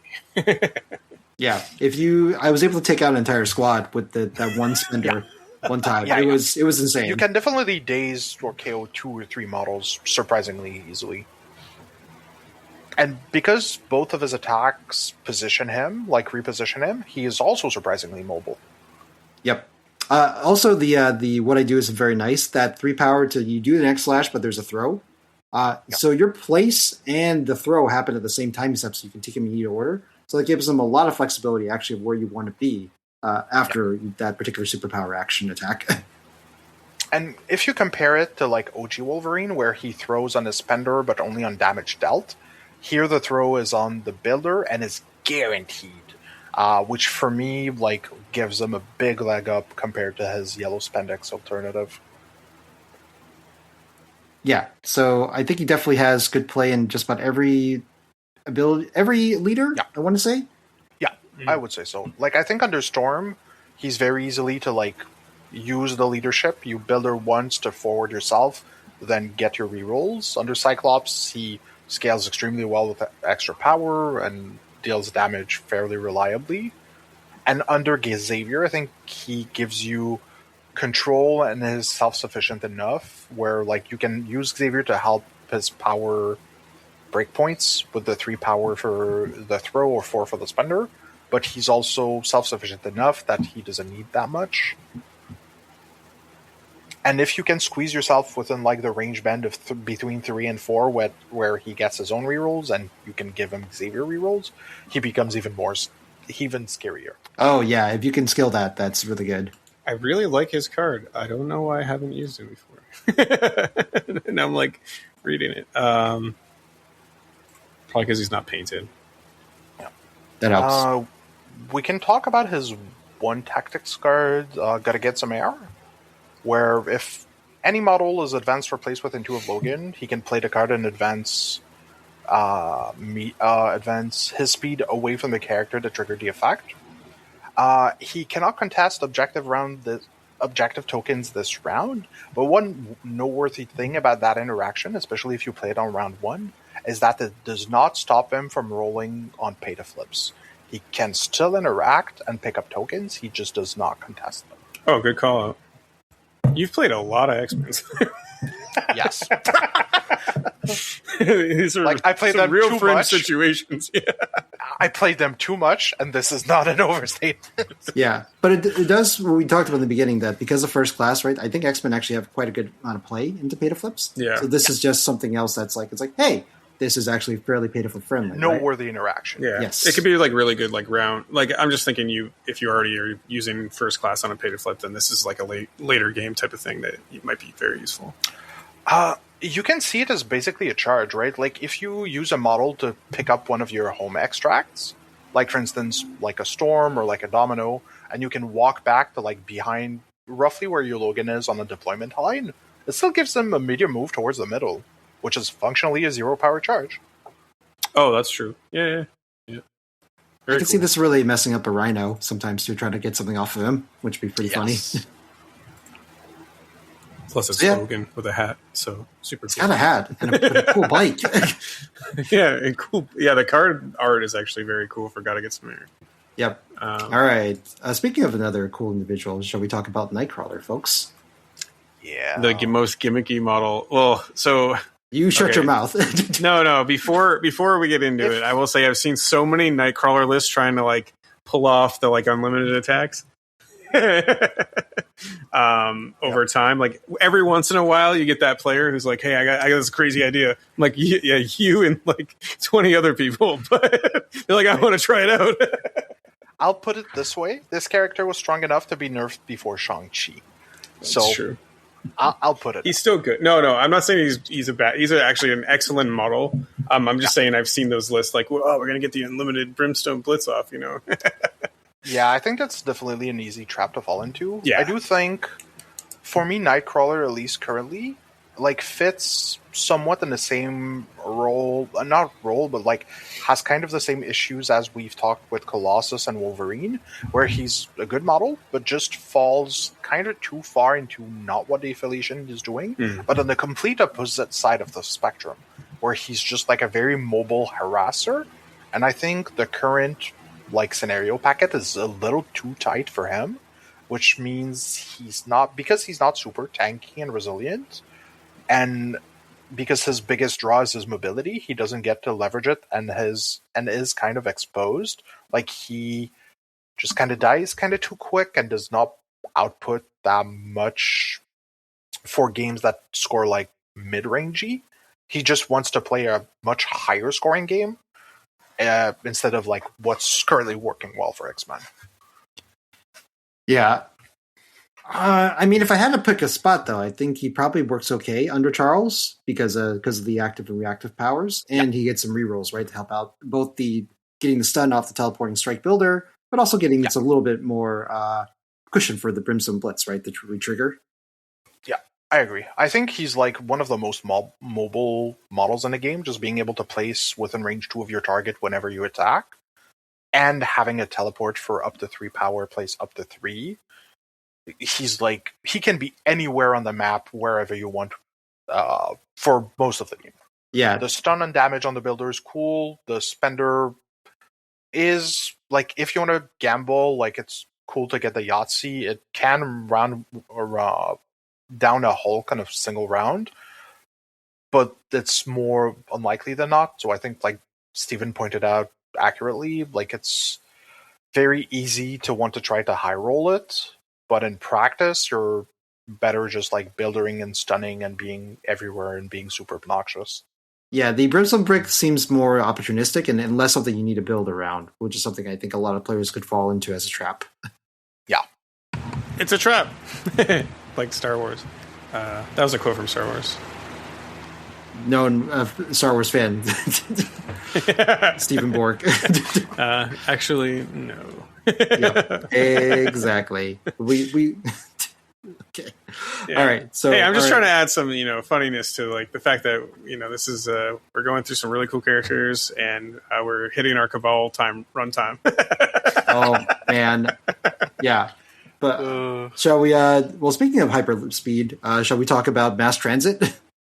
Yeah, Mass Transit is a very cool build around card. Like, it's one of those cards where you have to plan and like have a very specific idea of how you want to play it. But it's a very cool, very strong effect. Nightcrawler can spend an action and pay 3 to teleport himself and up to 3 allies within 2 of him, 3 of their current position. Like, it's a shit ton of movement on a shit ton of models. But it does require a lot of planning around, and it's something that's can be very high impact and has had successful tournament runs. I'm thinking a lot about Theo Crane, like a very old, I'm going to say quote unquote old, or like someone who has been playing X-Men in Australia for a very, very long time. So, shout outs to our Australian listeners. I know a lot of you do. There's a lot out there, actually, weirdly enough. So, yeah, and like, I basically picked the X-Men kind of when they came out, and I think Theo was also one of them who played them through like good and bad times throughout like all the different metas we've seen in X-Men, so I really want to give him a shout out. And he's pioneered a lot of the mass transit plays we've seen when that was popular. very cool. Yeah, it seems like a pretty strong card. Like if you build around it, for sure. Yeah, it's the effect is definitely very strong, but there's a lot of like downsides to it and a lot of setup. And having Nightcrawler having that 3 power at the right time is the question that you need to figure out. So you could obviously do it Wong, Professor X, right? Round 1. Yeah. But otherwise, I think you have to use it in very creative ways. I think for a mid game position. Yeah. Right. I think it's one of these cards that have a very high skill expression, where it has a lot of potential, but being able to leverage it properly is really, really hard. Listeners, let us know if you build Nightcrawler with the swords, without the swords, and if you add the BAMF. I want to know. Now I'm curious what I did. All right. Psylocke next, everybody? So Yeah. good. Yep. Bork, do you want to talk about Psylocke, your first impressions of her? She's very fast. I think she is a really good. I'm just trying to take her out of the context I've used her in. She's super good to rotate. Like, she is an excellent rotating piece. Like, I know we talked about Kitty having the L move, but Psylocke's kind of bump, her small advance, and then adding 2 to her dice while zapping power, being energy or mystic too, is like very, very powerful. I'd prefer her over Kitty, technically. I know it's a threat up, but I think it's worth it to pay that cost for Psylocke. She's stealth too, so I think the questionable things, and I don't know, Simon, if this is true in X-Men, I always flip-flop if I want to pick up with her. Sometimes the stealth feels safe, but ends up not being as safe as you thought. But I think... Oh, sorry, go ahead. No, that was it. You're good. I think with X-Men, it's not really an issue, both because of first class and because you have literally all the safe grabs in the world. So, like, that's not something that pulls against her in X-Men, because you can still interact and have telekinetic combat enhancement up, either on run 1 or 2. So I think, for me, she's probably, like, if we narrow, like we did for the 3 threats, to the 4s, like Emma, Logan, and Psylocke are, for me, your bread and butter 4 threats, where they're just, like, good, self-sufficient, and all scale really well with all the leaderships. Yeah. She has a lot of defensive tech, like she has martial artist, stealth, and defensive rerolls. Her rerolls are once per turn, but they have a very unique effect, which I have surprised a lot of people with. There is no cap on her rerolls. You can reroll as many dice. You can reroll as many dice as you want, which is especially important on attack rolls. If you're making like her builder with the extra 2 dice, you can spend 4 power for 4 rerolls, which makes her very scary. She's like a pretty solid King Splash, now that I'm looking at this. But, yeah, go ahead. Like, I think her best home is definitely under Xavier, because you can unlock the combat enhancement on round 1. And having proactive and defensive rerolls means she has your active power to trigger the leadership as well. And she scales incredibly well with extra power. So, like, if you're on... I think her breakpoint for me is mostly 4 power, where you can do a 7-die builder backed up by 2 rerolls. That makes her super terrifying very, very early on. It's very good. Yeah. She's good. She's actually got a bunch of tactics cards, actually. So, Yep. I think the easiest one to talk about first is like Psionic Construct. Yeah. So this is just a good way for to give somebody one the ability to change an attack into a Mystic, but then gets a reroll any on the attack dice. So like the big ceiling would be like Psionic Constructing a Helios Laser, right? So you can reroll all those misses that you have like on there, for instance. But I don't know how often you end up taking this as an X-Men card, Simon. I think kind of never, because like the card itself is not bad, like it's fine. But when we're going to cover like the affiliation cards, we're going to see clearly why we've been saying a lot of like, this is fine, but unlikely to make your 5.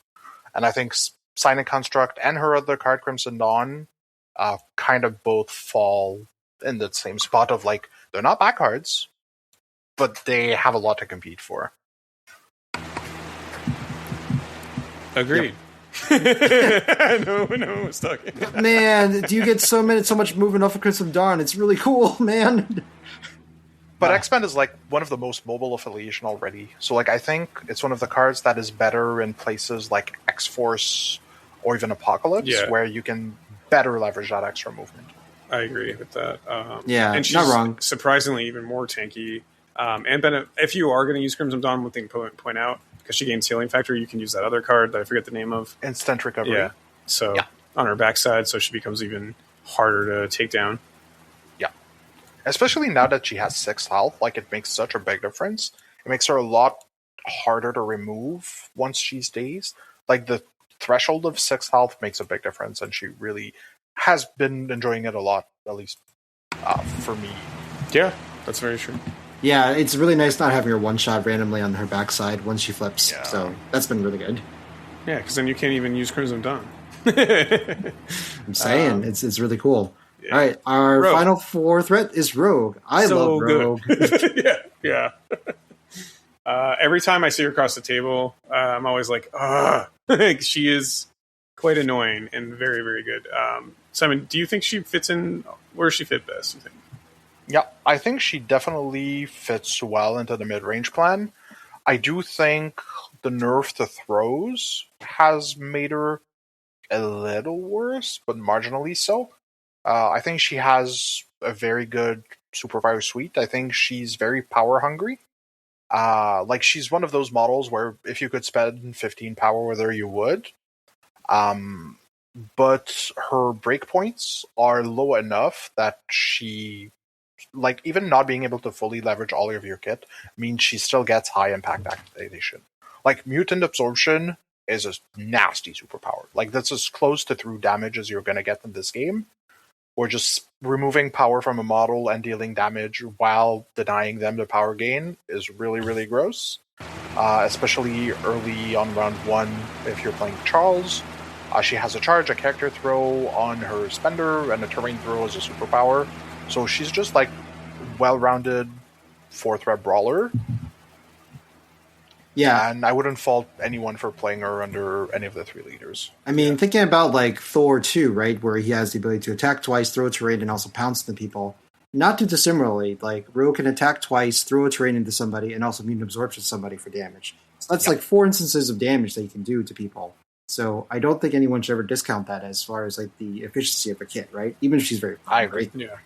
And mutant absorption, I think the only other model in the game that kind of does something like this is Dr. Voodoo. No, There's Quasar. Oh, well, And, I haven't read that card yet. So. And Werewolf by Night as well has something All similar. right, but it's a very small circle that can do things like this. So. Oh, and there's Mephisto as well. But you know what? None of them are as good as rogues. Like Unit Absorption has the best version of all of them. Like it's strictly better than every one of them, basically. Yeah, I've seen people like just double walk and Mutant absorb me, and it's been quite a challenge. Backbreaking every time. Yep. I KO'd an Amazing Spider-Man with 0 power, and it was the saddest Amazing Spider-Man the next round. Chef's kiss. Like, those are the games you live for. Or when you, Simon, like that one Dormammu where it does your whole team with the beam. The spender, I mean. But anyways. Those are the games we play MCP for. Yep.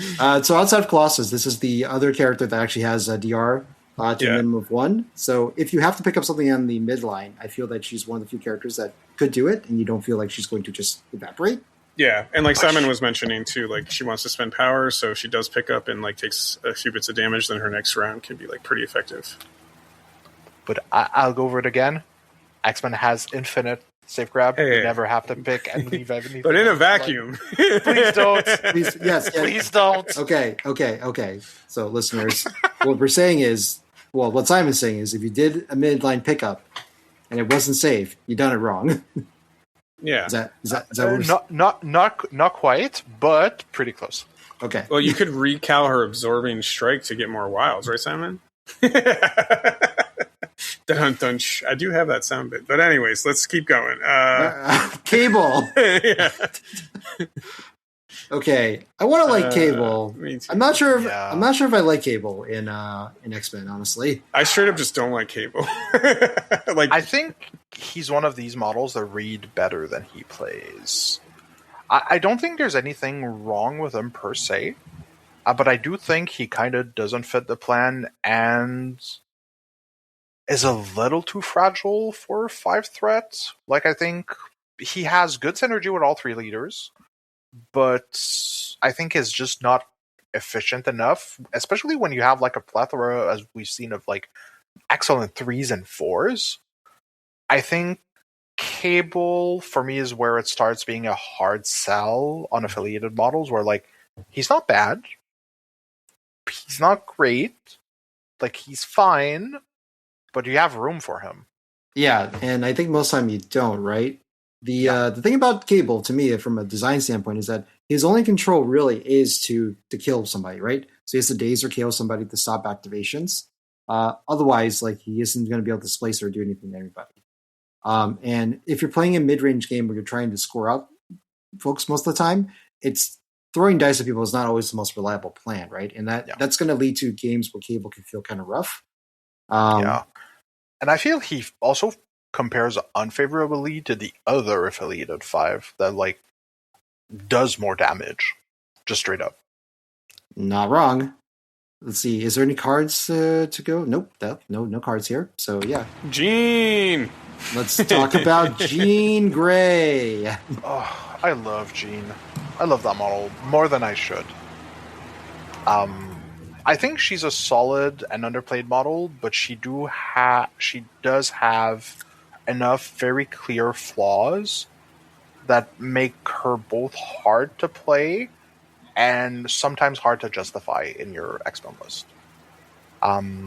Her build is great. Like, it has Pierce and Sap Power at range 4. She's another model that benefits greatly from Cerebro, like making her 6-die with Sap Power and Pierce range 5, ignoring Stealth and LOS. It was pretty spooky.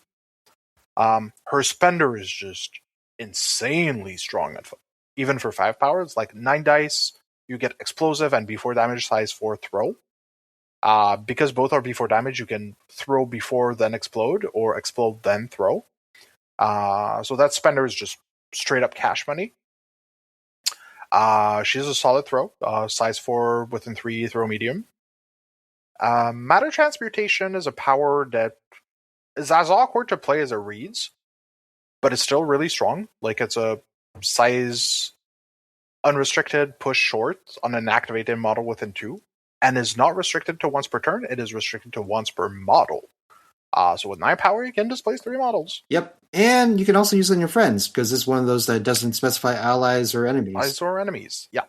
So very flexible power, if a little awkward because of the activated token requirement, but still very flexible. And the range too. Yes.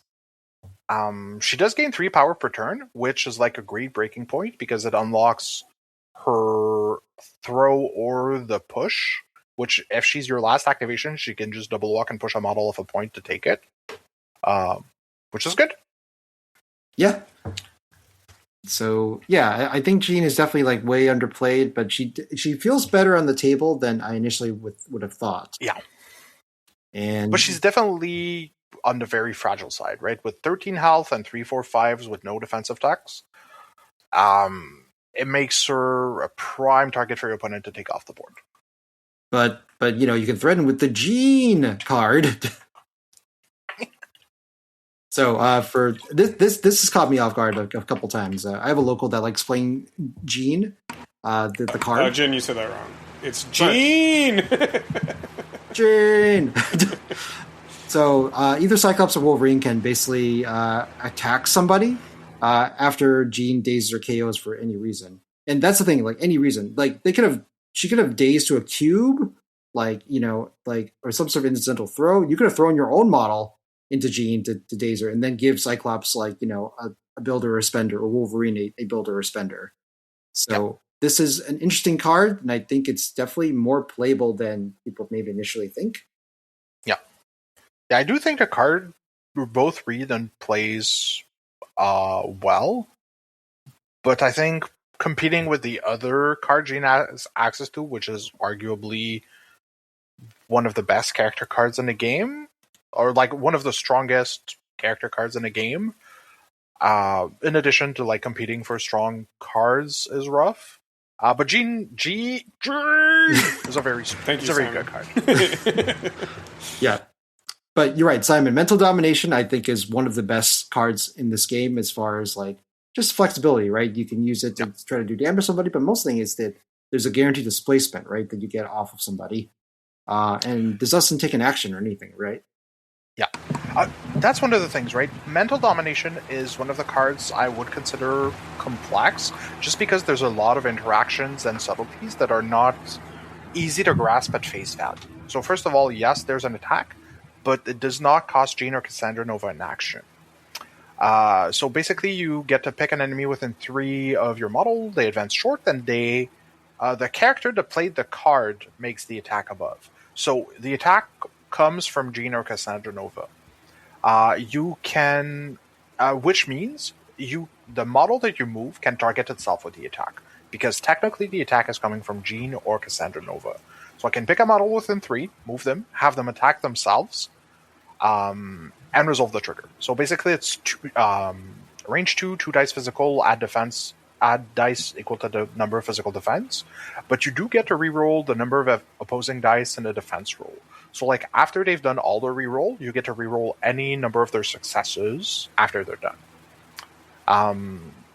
So because this doesn't cost an action, and the model you move can target itself, it plays a lot stronger than it looks, and it already looks pretty strong. One of the maybe noteworthy interaction is because the attack is technically coming from Jian. If you move a model with stealth outside of range 3 of Jian, they cannot attack themselves because you're still subjected to the stealth range. Yeah, stealth is a very tricky, innate for that reason. But yeah, otherwise, so yeah, Mental Domination is definitely one of the most like strongest cards I think X-Men have in their arsenals, at least specifically as far as character cards go. I think if you play Jian, I think you should really consider taking this as long as you have room for it. Yeah, and I think like because she gains 3 power per round, per turn, because she gains 3 power during the power phase, you can always use this at the top of every round, which is scary. That is indeed very scary. But then, if she transforms into Phoenix, is she scary? So is Phoenix Jean Grey, our 6th threat, the only 6th threat in this faction, scary at all? I would say normal side Phoenix is not very scary. I don't think she projects a lot of threat, in my opinion, to make her worth her 6 points, 6 threat initially. I don't know, what do you guys think? Oh, I'll let Steven go first because I have a lot to say about Phoenix. I'm going to challenge you, Simon. I'm not going to say anything about her, but I'm going to say that you're only allowed to say one good thing about Phoenix and nothing negative. The model is gorgeous. Okay, it has to be rules related. Both her normal and Phoenix form are gorgeous. Like, the sculpts are amazing. Agreed.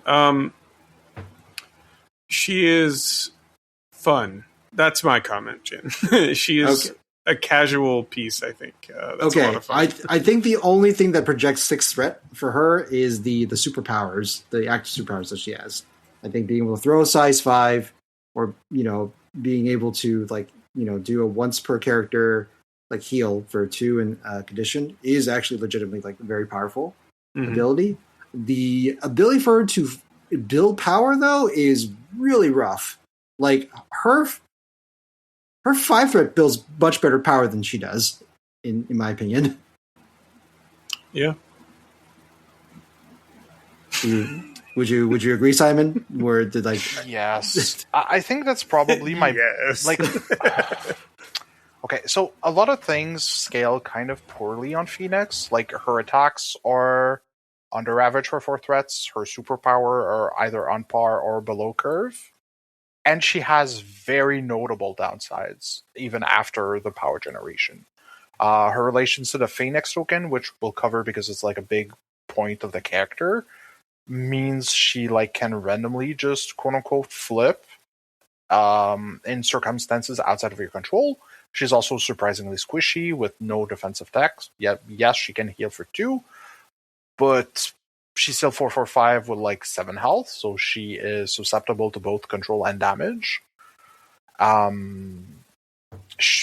attacks are fine, but not that great, and she just is worse than her 5 threat version for a threat more, which makes her very hard to justify in my book. Yeah, I think that she feels the most like a 6 threat is basically if she gets to her Phoenix Unleashed side, but with a decent amount of power, then it starts feeling more interesting.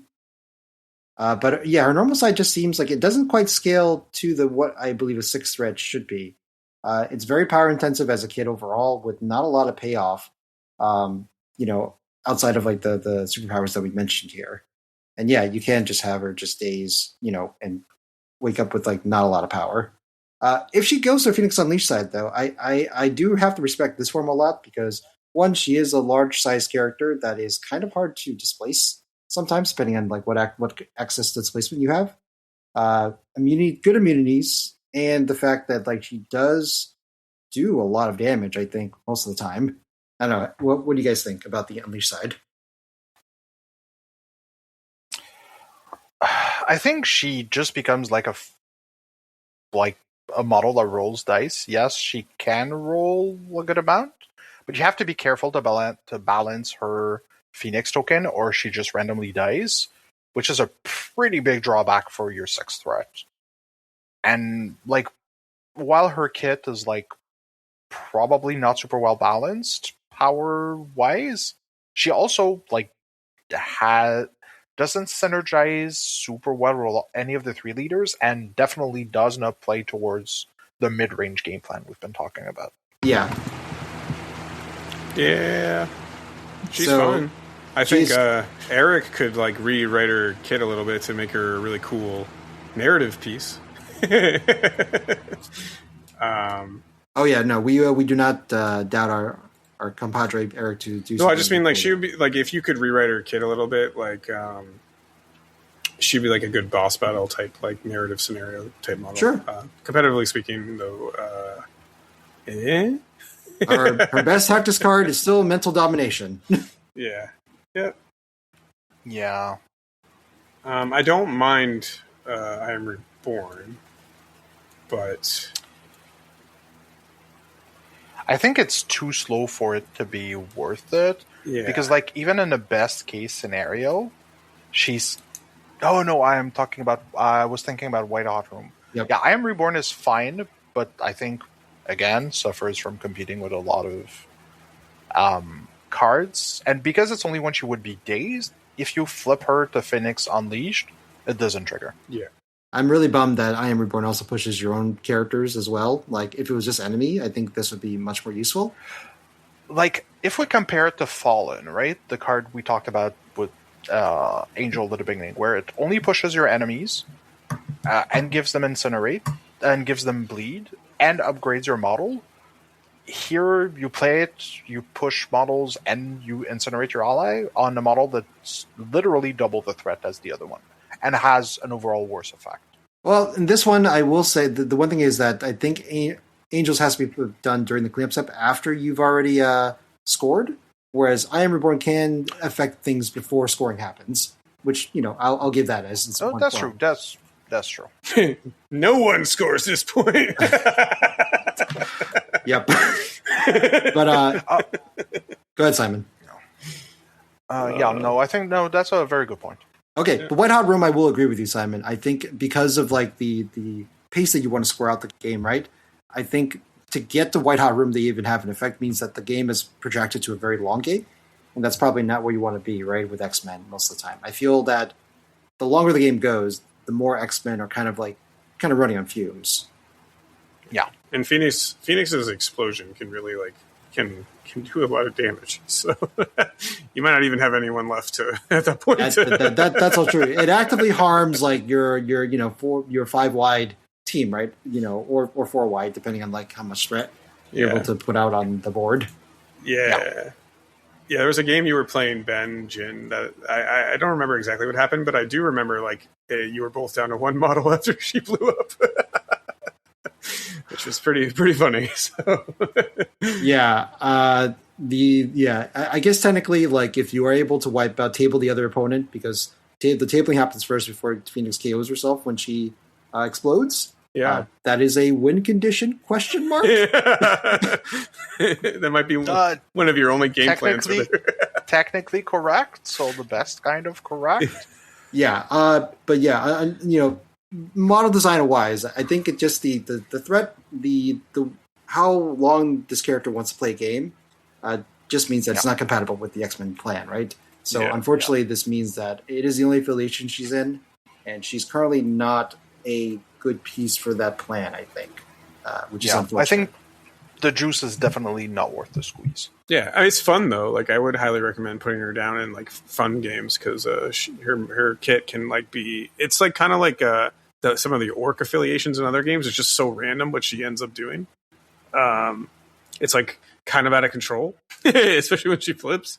That it's it's nice narrative fun type game. I think. No, absolutely, yeah. I think they did some really good stuff narratively wise. It's just that it kind of just needs a little more polish to get to where I think a 6 red should feel. Right now, yep. I agree. Absolutely. And that doesn't preclude AMG from fixing her down the line because they can do that. So fingers crossed, we will get a proper Phoenix as time goes on.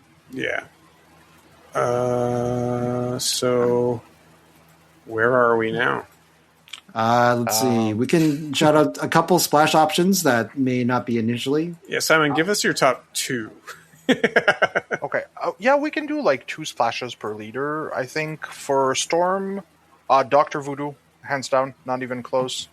The range 3, it fixes basically his only weakness, being mobility. If you're able to teleport him for functionally a medium move, possess another model, grab their extract, and double walk away, the amount of time you basically do that and just straight up win is very high. It's super freaking disgusting. In addition to Voodoo being a solid brawler, I think he's the best splash you could bring under Storm. And I think if you want to play a taller, more brawly list, Red Skull 2 is definitely where it's at. Or Dracula. I think both kind of have the same issue where you need help threat projecting them. And being able to shove Dracula in someone's face for 2 7-dice builders is very good. Same for Red Skull 2. You can just forward him, double builder, and even use your trigger on the second attack if you get it to walk back to safety to then threat project again on the next round. I like it. From a scoring side, I was trying out both Ironmonger and Valkyrie and Elendil, and I think those are very interesting because of the larger base sizes at low threat level. That gives him much more extension, right, of Storm's hops. And Valkyrie and Elendil herself can also help rotate even further, right, for all your models. So Yeah. getting this like yo-yo effects that you can get on stuff. Ironmonger is also great because he can just steal objectives from people sometimes, and that guy isn't a jerk. Yeah, I think I prefer Voodoo in that role, but like Ironmonger, I think is a good shot for like probably him and Warriors 3 being the most inexpensive large bases. Yeah, I think maybe if you want, maybe you include both Ironmonger and Voodoo for just like threat variability, depending on like what you want to squeeze in. Maybe that might be good there. But yeah, I agree. Voodoo is a very good shout out. Cyclops, what do you like for splashes? Nebula is probably my favorite splash for Cyclops because even though she's a 2-threat that doesn't contest, she extremely reliably triggers the leadership and scales incredibly well with extra power. Like a juiced up Nebula will delete a lot of models. And if you're playing wide enough, not being able to score is not that big of a detriment. So I think that's definitely noteworthy.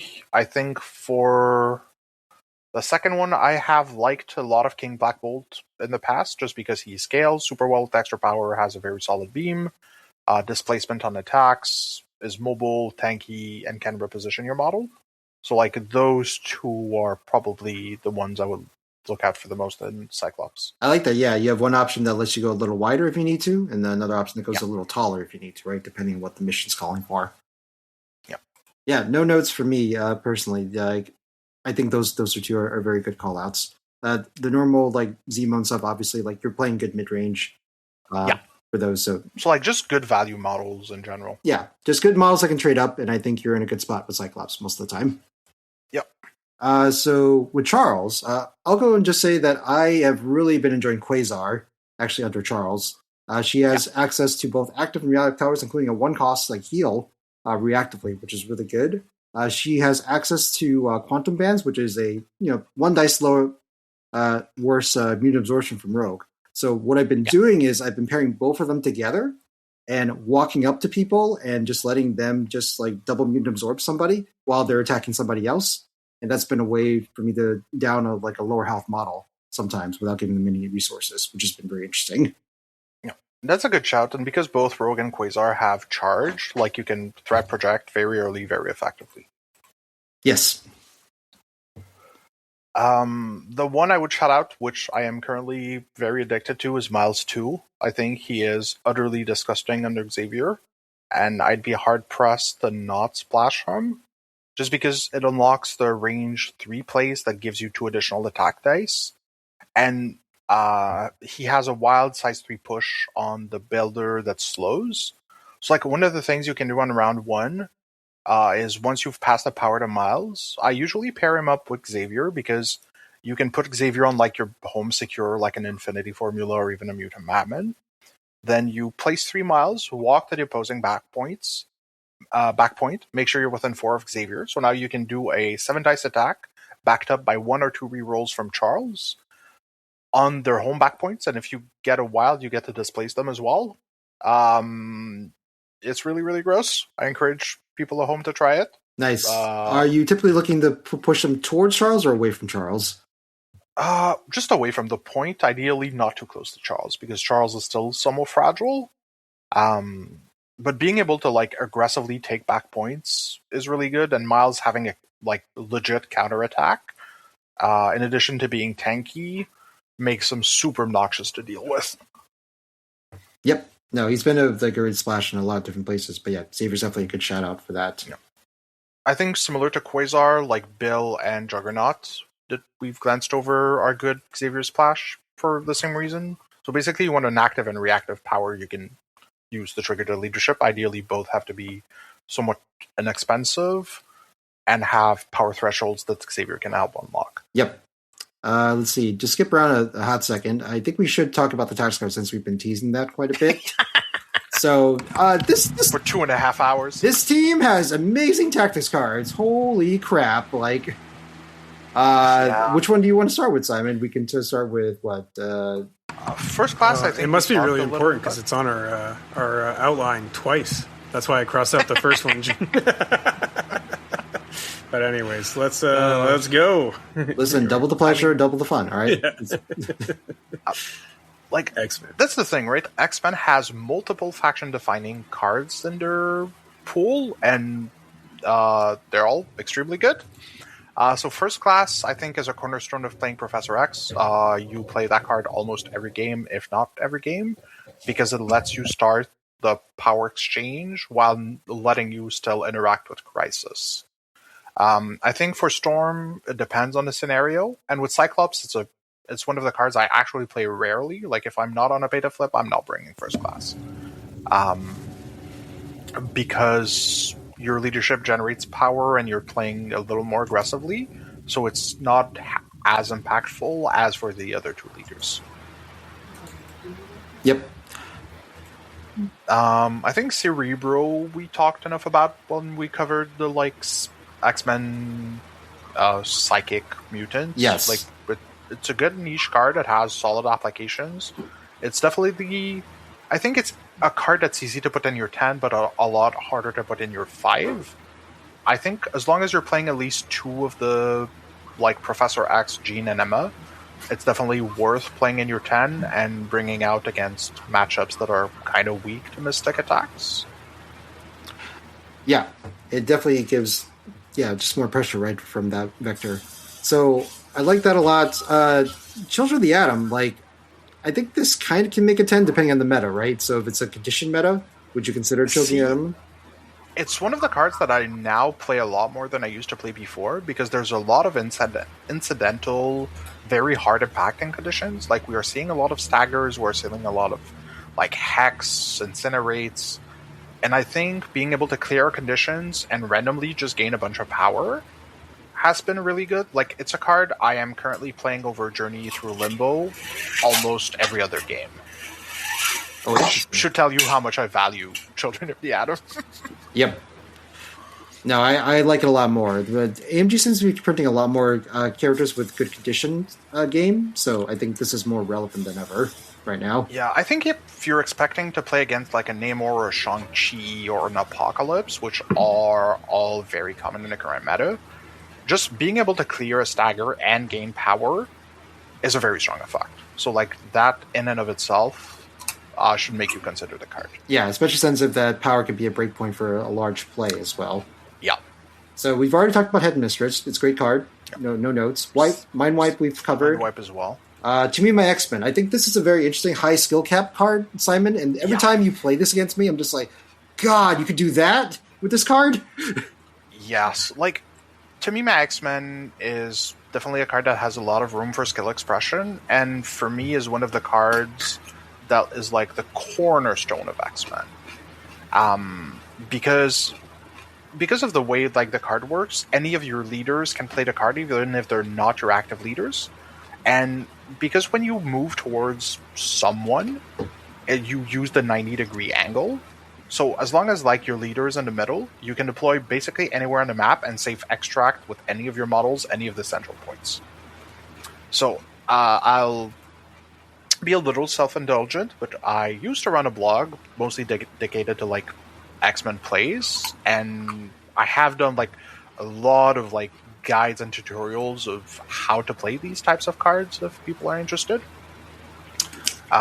It's still up, but I think a lot of it has stood up to the test of time, even though rules and scenario packets have changed. A lot of the underlying principle are still sound. Yeah. So it's probably going to be down in the show notes. Yeah, we will make sure to get those in the show notes for everybody. Simon's posts are very, very influential as far as trying to figure out Team X-Men, because it can take a while for people to figure this out. But first of all, I didn't realize that any Uncanny X-Men leader could play this. Yep. That's a big get. Oh man, this. Yes, it's one of these cards that when you understand what it can let you do, it becomes really, really strong. And it's strong throughout the game, right? It lets you either do save grab objectives on the early rounds, or in the late round lets you reposition multiple models. So there's very few games where I'm either not considering or not playing that card. I think the leader that uses it the worst is Xavier, because it already has strong round 1 positioning thanks to the leadership. But I think for me, under Storm and Cyclops, it is an every game card. Yeah, it's very versatile. I mean, you can use it for safe grabs. You can use it for like an Avengers Assemble kind of situations. Like there's multiple ways you can use it. And I think the lessons, the thing I was trying to stutter on over is the fact that because there's still a midline objective, Simon, right, and that To Be My X-Men is still a card that you're able to play. Yeah. I think the lessons that you put out in that blog are still like very relevant to this day, right? At least in my opinion. So like, yeah, that's what I think as well. Yeah. Please check it out, folks. All right, the final affiliated card we want to talk about is Xavier's Dream, which I believe is the most transformative card, I think, for X-Men once this was printed for them. I think there's legit zero reason that this card is not making your 5 every game. Like, if you're not putting it in your 5 in X-Men every game, you're making a mistake. And I'm very confident saying that. That card is insane. It lets you reduce damage from any source to 0. You can pay a maximum of 1 per character, except the character that would suffer the damage. So this effectively lets you mitigate a lot of spike, scenario damage, bleed damage. Like, the applications are like far and wide. I think it's artist's point is learning how to play it properly so it can have the biggest impact. Like, it's a card that's easy to play at the wrong time and or for the wrong reasons. And that, honestly, mostly comes with experience. I think there's very few heuristics besides, like, is this going to save me an activation or is this going to save me VPs? If it does neither, probably don't play the card. But besides that, it's a card that, like, you learn to play with experience and try to gauge, is this a good time, is it a bad time? And there's no, like, tricks. You just have to, like, play it wrong a few times to know when to play it. Yeah, and sometimes if you are able to hold that Xavier Stream or Brace for Impact, style card, right, towards the end of the game, this could possibly make it a character, like, near invulnerable to losing their points, which could win or lose you the game at the end of the round. And, like, even if you're playing a lot against Namors, or for some reason Elsa Bloodstone, even though they can ignore DR, there's still extremely few models that can do, so it's worth bringing that card even if you see those models often. Yeah, I mean, like, it's not like everybody in the team is going to have that, like, ignore DR every time, right? Like, even Elsa's is limited to a once per turn, so, like, if you if it's the first attack with second attack, then, you have the potential to, like, play or not, because you have to declare it beforehand. So, like, that's the thing, right? If you're playing your 1 or 2 restricted cards, you're playing Xavier's Dream always, so we're already at 3 cards. To Me, My X-Men, if you're playing Storm or Cyclops, and often First Class, we're already at 5. So, like, there's very little room for character cards, so, like, even if you cut one of your affiliated tactics card for a character card, you're still always playing at least 2 affiliated cards, 1 or 2 restricted cards, and probably 1 character card. So, like, the X-Men 5 is extremely tight, and that's why, like, it's very hard to justify a lot of tactics card. And you basically have your, like, when you pick your tactics card for X-Men, you basically have, like, your pool of 6 cards that you rotate very frequently, and you can pick up to, like, 3 or 4 silver bullets, depending on the characters you bring or the matchups you're facing. Yeah. Nice. So, it rewards a lot of experience, matchup knowledge, right? And just constantly checking in, like, what do you think you need to actually win this match, right? So, no. I guess, like, we are running pretty late, so, like, I'll try to be a little more brief on this one.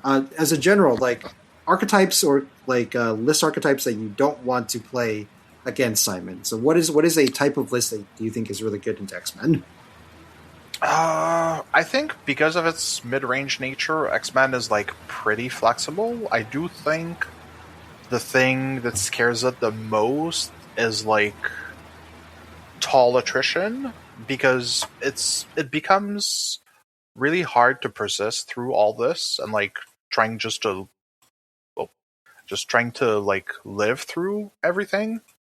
So it becomes a lot dicier. I think really tall attrition is where it's a lot harder to play because you'll rarely have prio. and your opponent is able to put a lot of pressure very early on your models if they play properly. So I think that's definitely like the one archetype that spooks X-Men, is just big monsters. But besides that, I feel they're flexible flexible and can handle almost everything else. Yeah, as long as you like make a read of like what squad you need to bring and what cards you need to bring, right? Yeah. Yeah. Would definitely agree there. Yeah, the longer the game goes, like the worse it is for X-Men. So teams that want to play to round 5, 6, like those are the ones you want to try to make sure you have an answer. Mitigate the most. Yeah. Yes, exactly. Now, for people that want to start this affiliation, don't worry, Jian. I'm going to the website. So there's a nice, cool X-Men starter set for about $100 with 1, 2, 3, 4, 5, 6, 12 models, I believe. No, 10. 10 models. Yeah. 6 of them being X-Men. So yeah, but even still, I would highly recommend that. You get 2 of the leaders we talked about. So maybe you supplement that starter box with like the Charles box, Charles and Shadow King, and now you're kind of like 7 characters deep. And then also another one is Xavier's Students is a great affiliation pack. It's currently sold out, but that was just released. That's got Magic Colossus, Nightcrawler, and Bishop in it. So another great place to go for that. I believe there's probably an X-Force related box, right, where you want to get X-23. Yeah. I think that's the one you really both want to get. X-23 and Domino in the X-Force affiliation pack, I think, is definitely worth reaching for. So I think once you get the starter pack, there's 3 boxes I would look for. The X-Force pack, because you get Badger, Cable, Domino, and X-23. All 4 models are affiliated, so even if you just play 2 or 3 of them, it's definitely a worthwhile purchase. Xavier's Student, as Steven mentioned, because you get Magic, Nightcrawler, Bishop, and Colossus. And Magic being a cornerstone of Xavier, I think if you want to play Xavier is very important. And I believe there's a repack coming of Xavier's Psychics, right? Which has like Xavier, Emma, Psylocke, and Jian. That sounds correct. If it isn't, I wish that box into existence, and that should definitely be your next box afterwards. Like, I think it has been announced, or it's like on the reprint schedule. So, like, it's definitely a box I would look for in the near future. That could be a whole year. So, I think it's scheduled for this year, if I remember correctly. Okay. Yeah. But don't quote me on this. So I don't ever quote you, Simon, if that helps. You keep saying Recal is bad, so I guess I do. Touché. Dun. Yeah. So what this means is that, folks, X-Men is actually incredibly easy to get into because of the really valuable starter set it comes with, and 3 good affiliation packs you get that are I think of the recent kind of affiliations we talked about on our show, they have been, this is probably the easiest kind of like get started kit. So yeah, it's the clearest pathway, I think, for sure. Yeah. You know. So any final thoughts? I think if I had to sum it up, like for the whole time we've been here, X-Men is super fun to play, has a very like diverse play pattern, even though they're all mid-range. Like they all play mid-range drastically differently. But I think the probably like biggest hurdle is that they're kind of hard to play, and there's a lot of like knowledge buy-in you have to take into account. So like when you pick up X-Men, you have to learn to play them, and that's like definitely a steep climb, but I think it's definitely worth doing, especially if you love those models. Like X-Men comics have been like one of the reasons I've been reading comics this whole time. So they're very near and dear to my heart. I think they're hard to master, but they're still super fun, and like I would encourage anyone to pick them up. They're X-Men. Yeah. I think for a lot of us out there, X-Men were the probably even brought us to this game to some extent. So very cool. There's Jim, a reason they keep making more and more of these, so I think it's a great affiliation to buy. Every year you get at least 3 to 4 new models, and like upcoming we got like Cyclops' brother, so that should be cool too. Yeah.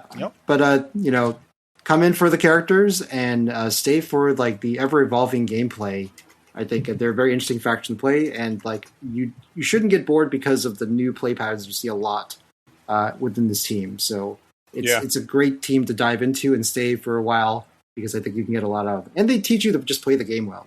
Like you cannot just wombo comb like ruffle stomp like with X-Men. You have to play the game well at the end of the day, right? And I think that's you could, but you might lose a lot. that's fair, Bork. But yeah, please play X-Men, guys. They're super dope. Yeah. So with that, thank you, Simon, for joining us tonight. It was really great to have you on. I don't think Jian and I have nearly as an in-depth experience in this affiliation as you do. So. I've played them too much. Yeah, well, you love them. What are you going to do? Yeah. I love big, giant, dark dimension pieces, and here we are. So we all have our thing. But thank you again for coming on. And for our listeners out there, you can follow us on or join our Discord with the link below. You can get Simon's link below to his blog. If you want to look it up, it's mcpfirstclass.blogspot.com. You can find it there. Things are labeled fairly okay, so people should have a decent time figuring things out. Yeah, so click that link below. You can email us about anything at aliveon1@gmail.com. Please leave a review on Apple and Spotify or wherever you prefer to listen. You can check out RSMP. We've got a link below. Our huge miniatures link below as well, so you can check out some cool painting basing products there and use our code or whatever. And then, as always, Godspeed, Jian. Okay.